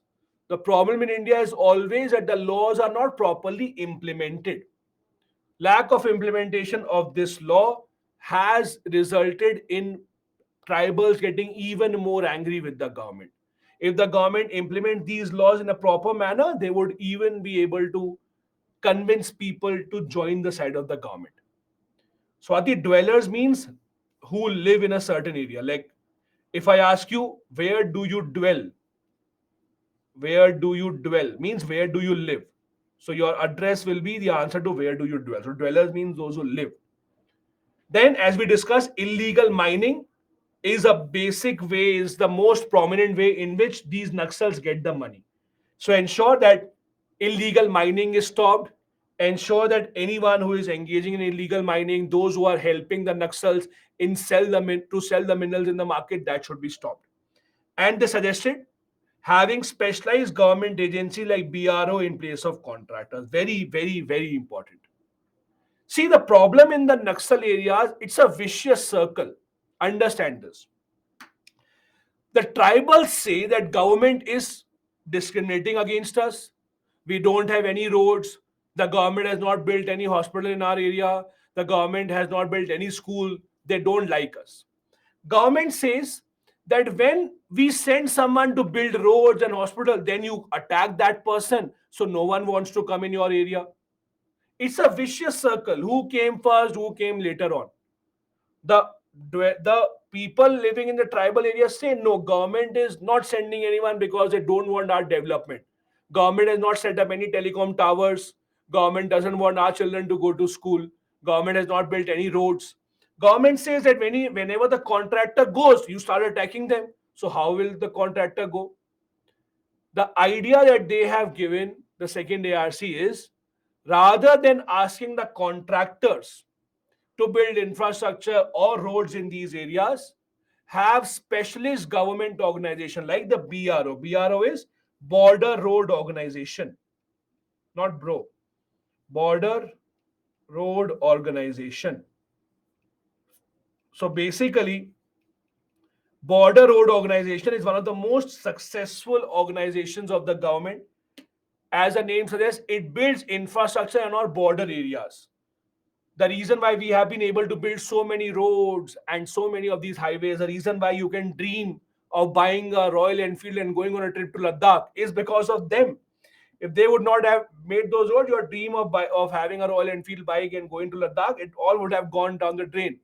It is because of them that you can take that dream and then never go after taking the dream. It is because of your bro. So basically, they build the roads in very dangerous area. So they know a threat. They know how to deal with the threat and along with that do their work properly. So why not utilize their service only in these difficult areas rather than depending on the contractors having BRO etc. to come in and help them out. That is again a suggestion from the side of the government. Then they also suggested, the second ARC, some recommendations on how to resolve water disputes in India. Now, India unfortunately has a lot of water disputes because we don't have enough water. As simple as that. India doesn't have enough fresh water. Our population is increasing. We require more water, but we don't have enough sources. There is always a fight between different states when it comes to water. The Kaveri water issue, long-standing dispute, Karnataka, Tamil Nadu are involved. Look at the Satluj Yamuna Canal issue, Punjab, Haryana, they are involved. Look at Godavari, look at Mahanadi. All these are issues that are still pending in different states in India because, again, the simple issue is we don't have enough water and we have a lot of demand for water. How do we solve these issues? That is a recommendation that they have given. First, be more proactive in interstate water dispute, meaning that the government of India should take up all the issues rather than waiting for the states to start complaining. Be more proactive rather than actually thinking that, oh, let's see if an issue comes up, we will try to solve. No, be more proactive. Let's make a list of all those rivers that go from one state to the other and then try and see if there is an issue that needs to be resolved.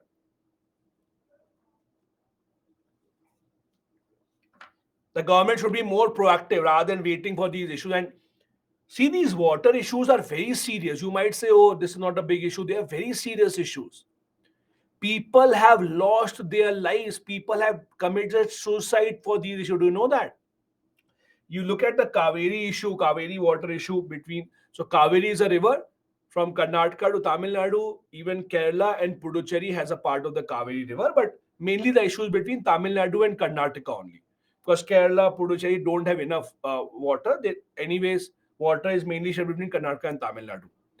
Farmers have committed suicide when they thought they are not getting enough water in the Kaveri river. So it's a long standing issue. And these are examples that you see all around. So it's a very serious issue. In the Constitution of India, we have Article 262. What is Article 262? Article 262 talks about interstate water disputes. Interstate water disputes.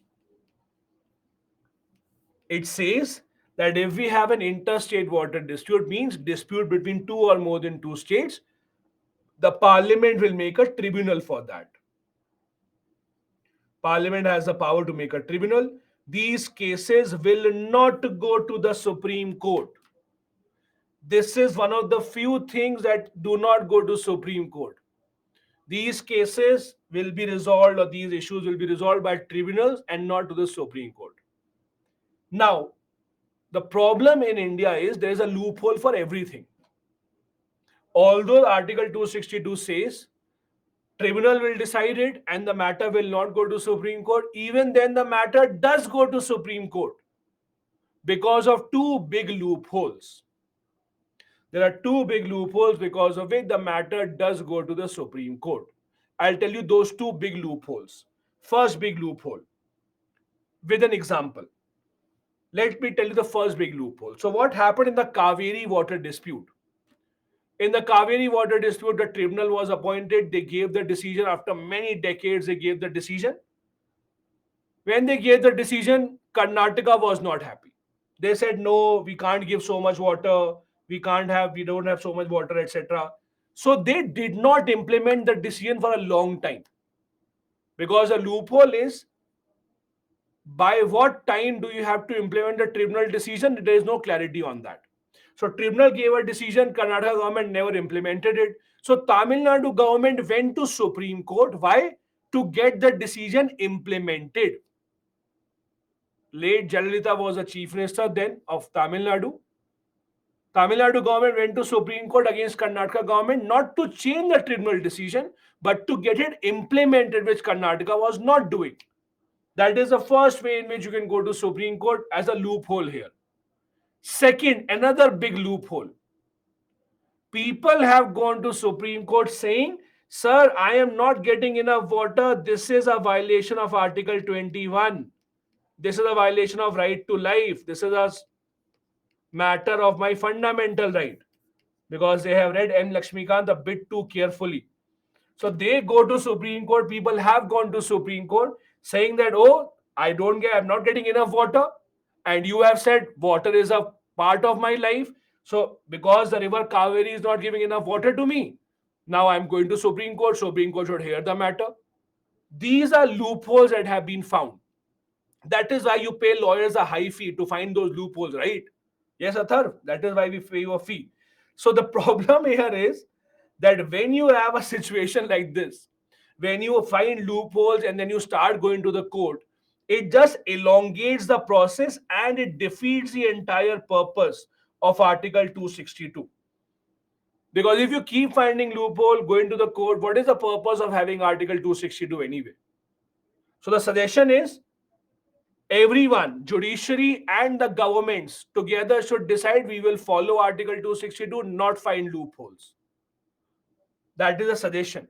Then, every river in India should have a river basin organization.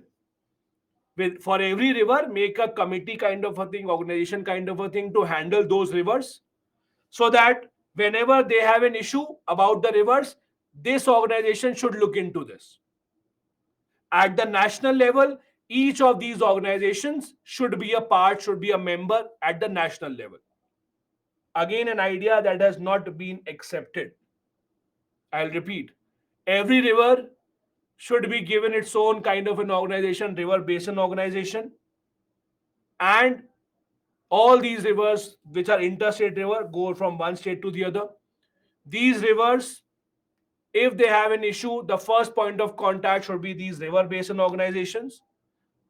Their members should be a part of a national organization also, so that their issues can be resolved easily. That is a way to resolve the issues. Also, there should be a national water law. Now, this is interesting. Water is a state subject. Water is a state subject. But interstate water is a union subject. So if there is a river within one state, then the government of that state will make the law. But if the river is going from one state to the other state, it becomes a union subject.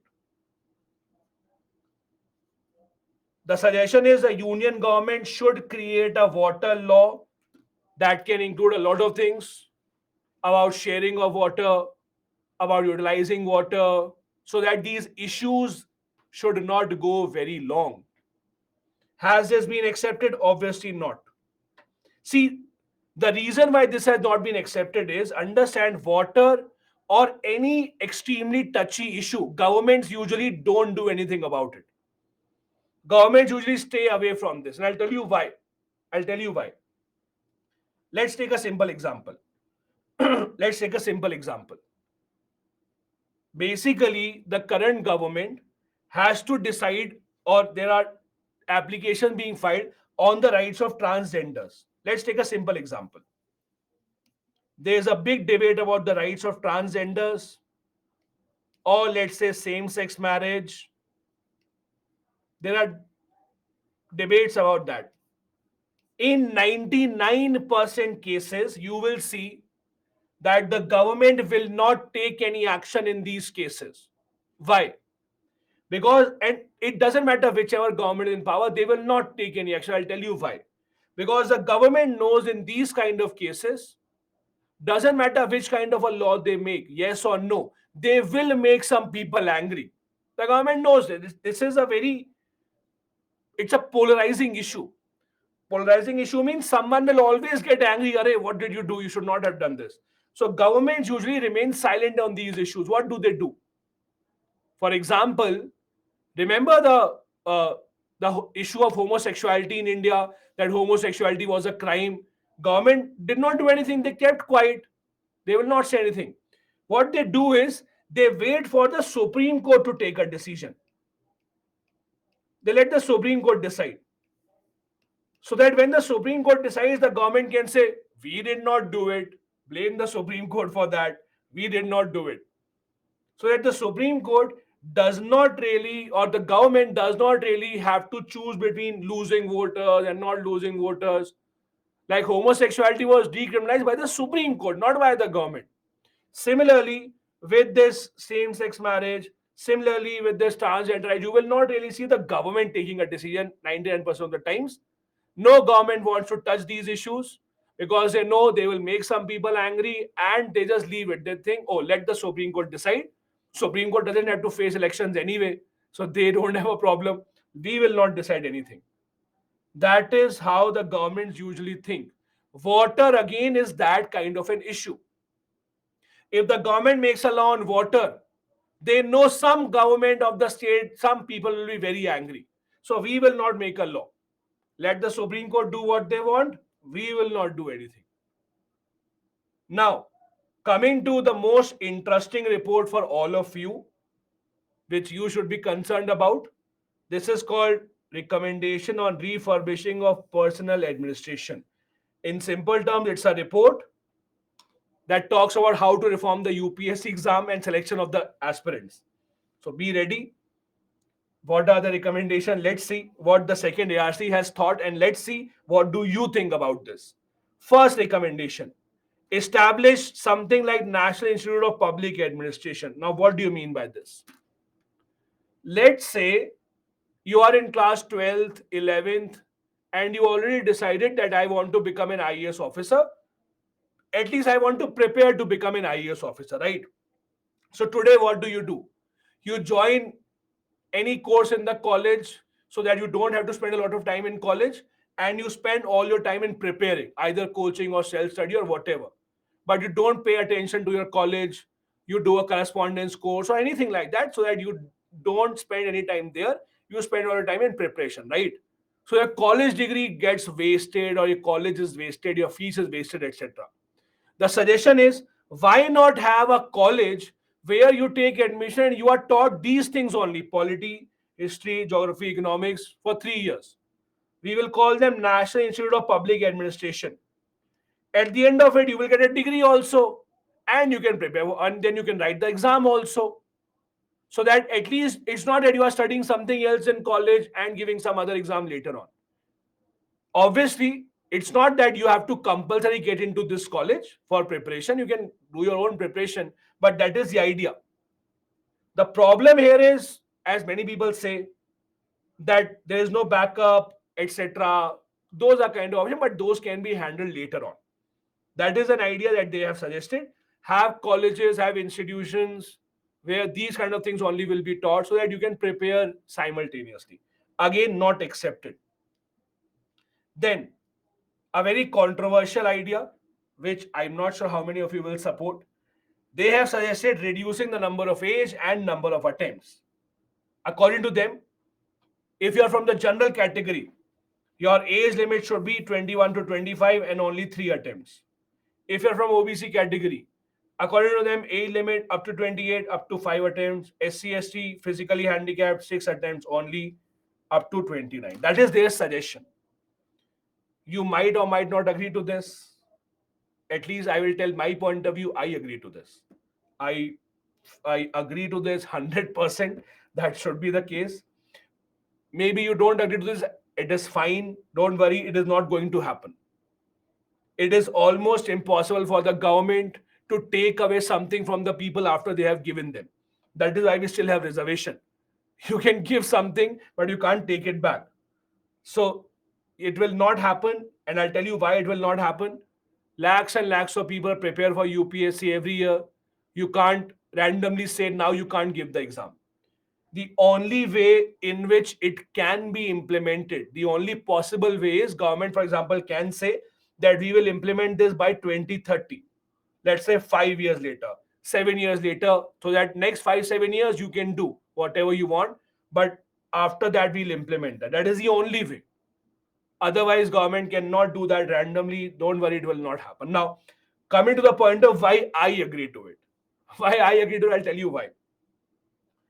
I tell every one of my students UPSC is not your life, UPSC is a part of your life. I don't advise anyone to give 6 attempts of UPSC. I advise everyone when you start preparing, make up your mind how many attempts you want to give depending upon your situation. Two, maximum three. But if you are from that category that no, I have to become an IAS no matter what, I'll keep giving attempt, good on you, you do it. But my suggestion, I'd never tell anyone give more than 2, 3 attempts because I'll tell you why. You are losing out on the most precious years of your life. When you are in your 20s, you are at the best stage of your life. You can learn a lot of new things, any new skill you can develop. You have a lot of things that you can actually do. You can switch your sides, anything. By the time, let's say you are 32, in the general category I'm talking about, let's say by the time you are 32, and God forbid you still don't clear the exam, then when you have to change your field, you can still change your field, but then you will be much, I would say, much farther as compared to people of your age. You spend your entire 20s just preparing for this exam, working extremely hard. Now, when you join something at the age of 32, you will have a lot of responsibility on you. You will not be able to take a lot of risk. You will join at a lesser salary as compared to most of the people of your same age. So, switching then becomes very difficult. I'm not saying people don't do that, people jump to good places, all that is fine. There are always exceptions. People go for MBA, etc. People have a backup option, etc. All is fine. But I do not think any exam in the world deserves to take up more than 3 years of your life. Your life is too precious to just keep on reading the same thing time and time and time and time again. My suggestion to everyone has always been, no matter you are my student or not, please give yourself a time limit that this is the time that I will give to myself. Clear the exam, great. If I don't clear the exam, to hell with the exam, I'll do something else. Because when you are in your 20s, you can do a lot of great things. You can jump to any sector, you will do very well. I had a student, a girl student, I think 4 years back. She gave a couple of attempts. She was planning to give the third. I told her, please don't give the third attempt. She prepared for CAT. She joined IIM Indore, passed out of IIM Indore. I mean, great. She has a great job right now. Very happy with her life. No issues at all. So this is why I support this. Again, you might not support this because you are in that stage of preparation. I'm sure you may not support this. Maybe after you're done with preparation, you will also be enlightened like the Gautam Buddha, and then you will support it. So again, it depends upon you. But don't worry, government is not doing this right now. It will not happen. So you don't have to worry about that. Then another issue or another suggestion that they gave, maybe have the prelims and mains exam together. Why?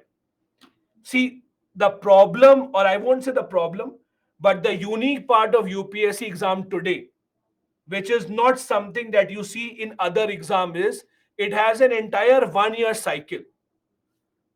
Let's say you give the prelims in May, then in September you have the mains exam, Then Jan, Feb, you get the interviews. Final result, by the time it comes in, it will be again April or May for the final result. So it's an entire year cycle. Now imagine a guy who gave the exam here, wrote the mains, gave the interview. On the day of the result, he finds out he is not selected. So you start the entire cycle once again from here. It's an entire 1 year cycle. That is a problem. Look at other exams, banking, CAT, SSC, any exam that you think of, they don't have a 1 year cycle. It takes a lot of time, and that becomes a big problem. So the suggestion is maybe let's have prelims and mains exam together. How? See, what you study in the prelims, most of those are the things that you have to study in mains. There are some extra subjects, optional, IR, world history, ethics, etc. But 80%, more than 80% is the common part, right? So why not have prelims and mains together? After 4 months, have the interview and then the result. So you can cut down the cycle to 6, 7 months rather than 12 months. That is a suggestion. But the problem is you can't implement it. I'll tell you why. Right now, how many people qualify in the mains exam? About 14, 15,000. So 14, 15,000 students, their copies are checked by UPSC. You can't have lakhs of people writing the paper because you can't check their answers. That is not the infrastructure that UPSC has.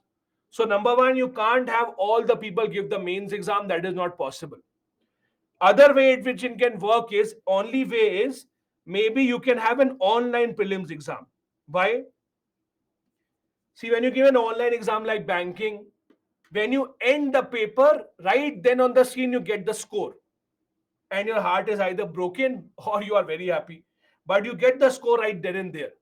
So if UPSC exam, for example, let's say in the prelims becomes online, you will get the result right then there. Next day, UPSC can tell you you are passed or not passed. After 10 days, have the mains exam. That is one suggestion. But again, doing the exam online also is not that easy. It's not like a banking exam where you can have different set of questions.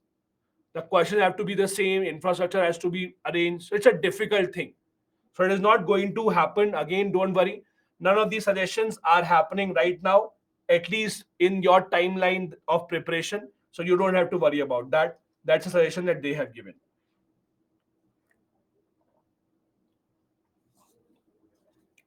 Another thing that many of you might not know this, if you join a state civil service exam, let's say you clear the UP PCS, Rajasthan PCS, Kerala PCS, etc., you become an PCS officer. As per the rules, if you're a PCS officer, after you complete 10 years, you can transfer or you can be promoted to IAS level. That is the rule. You complete 10 years in the PCS. After 10 years, you can apply to UPSC internally. They will just take an interview and then they can transfer you to the IAS level. That is a rule. But that rule is not followed. There are PCS officers who have worked in the PCS for 15 years, 20 years, but they don't get a chance to get transition to IAS level. Many of them have even gone to high courts, but nothing has happened. The suggestion is the rule should be followed properly. People who are working at the state level, they should be allowed to transition. Now, why does it not happen? Why is the rule not followed?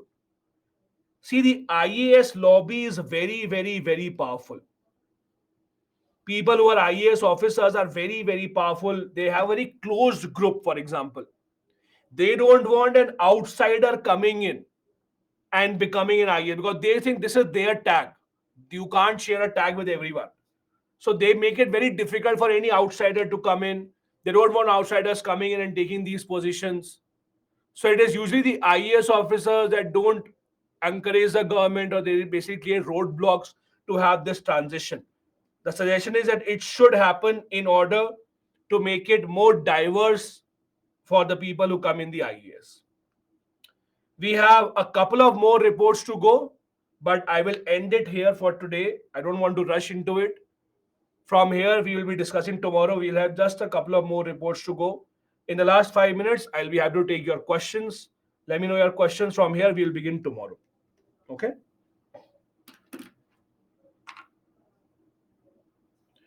Vivek is saying in new education policy scenario as capitalist one would find cheap labor. Vivek, I don't know. I read the entire policy. I did not see the word capitalist mentioned anywhere. So maybe you'll have to explain where did you read the capitalist word and how the capitalism would actually come in here. I don't know. Sahil is saying, do we need to remember all of this? Sahil, it's difficult to say all of these, but I have tried to make it as short as possible. The original reports are thousands of pages. So I don't want you to remember all of them, but remember some of them at least. Try and read them 3, 4 times. Practice them or try to write them in some answer writing practice of yours so that you remember them. The more you try and implement these in your answer writing practice, the more you will remember them automatically. Mithun is saying in NIUS, what about skill? No, no, Mithun, NIUS is not about skill. NIUS is about convenience. It exists today. If you are dropped out of school because you can't go to school, you can't afford the fee, then the NIUS gives you an option. You can just go and give the exam. You don't have to attend school. You will get the degree. That is NIUS. It's not about skills. Himanshi is saying, can't there be a system if prelims is cleared once, then the score remains valid for 2, 3 years? Like GMAT. I'll tell you a system what has started in the last few years. Some of you may know this, some of you may not know this. So some years ago, there was this demand that started that someone who does not clear the interview has to start all over again. The government should do something about it. So government has done something about it. So today the rule is if you reach the interview stage, then there are a lot of government jobs where you can directly be admitted to the interview stage. For example, if you have reached the interview stage of the UPSC, then the next time ONGC or NTPC, these kind of big government companies, when they're hiring for good positions, you don't have to give their written exam. You can straight away apply for their interview. Your straight away interview will happen and you may get this. So there are many people I know who have gotten that. That is what government has done in the, I think, 5 years ago, 6 years ago, but it has started now. So it has happened now that you are eligible to appear right in the interview stage of all these universities or all these government companies. Labdhi, I'll do that tomorrow. Remind me tomorrow, I'll do that. Niranjan is saying recasting of allocation of business means Niranjan making it better and easier for the government, making it more efficient for the government processes to be followed. Naval is saying there are BPA, MPA courses, degree for PubAd in separate universities. Why to make separate institutions? Because government is thinking if they make these institutions from the side of the government, it would be cheaper for the people to attend, and the government may be able to maintain the quality. I know there are MPA courses, BPA courses, there are public policy courses now offered at IIMs also, but not a lot of them are great, and not a lot of them focus on the syllabus of UPSC mainly. So public administration does not include the entire syllabus of UPSC, economics, geography, etc. That is why. Um, then Montu saying if these recommendations were given in 2005, why were these not implemented by that government? So Montu, the committee was formed in 2005. It's not that they gave the recommendation in 2005, but yes, the government, Congress government itself did not implement a lot of those decisions. Now, basically, the idea is simple. It's like saying that you ask your cook to cook something for you, okay? And the cook made something, but you did not eat. Then someone will ask you, why did you not eat if you ask the cook to make it? And you can say, but I did not like the taste, right? Before giving him the order, I did not know I will not like the taste. Now I don't like the taste, I will not have it. Similarly, when the government makes a committee or a commission asking why have they not implemented it, maybe they don't like the recommendation, as simple as that. Shiva is saying government professor interview possible without the exam if failed in UPSC interview. Shiva, no, I don't think so. It's about government companies, PSUs mainly. ONGC, NTPC. You can search for more. These two I know for sure. You can search for more, but I would suggest first focus on reaching the interview stage of UPSC, then you can focus on that. Not right now.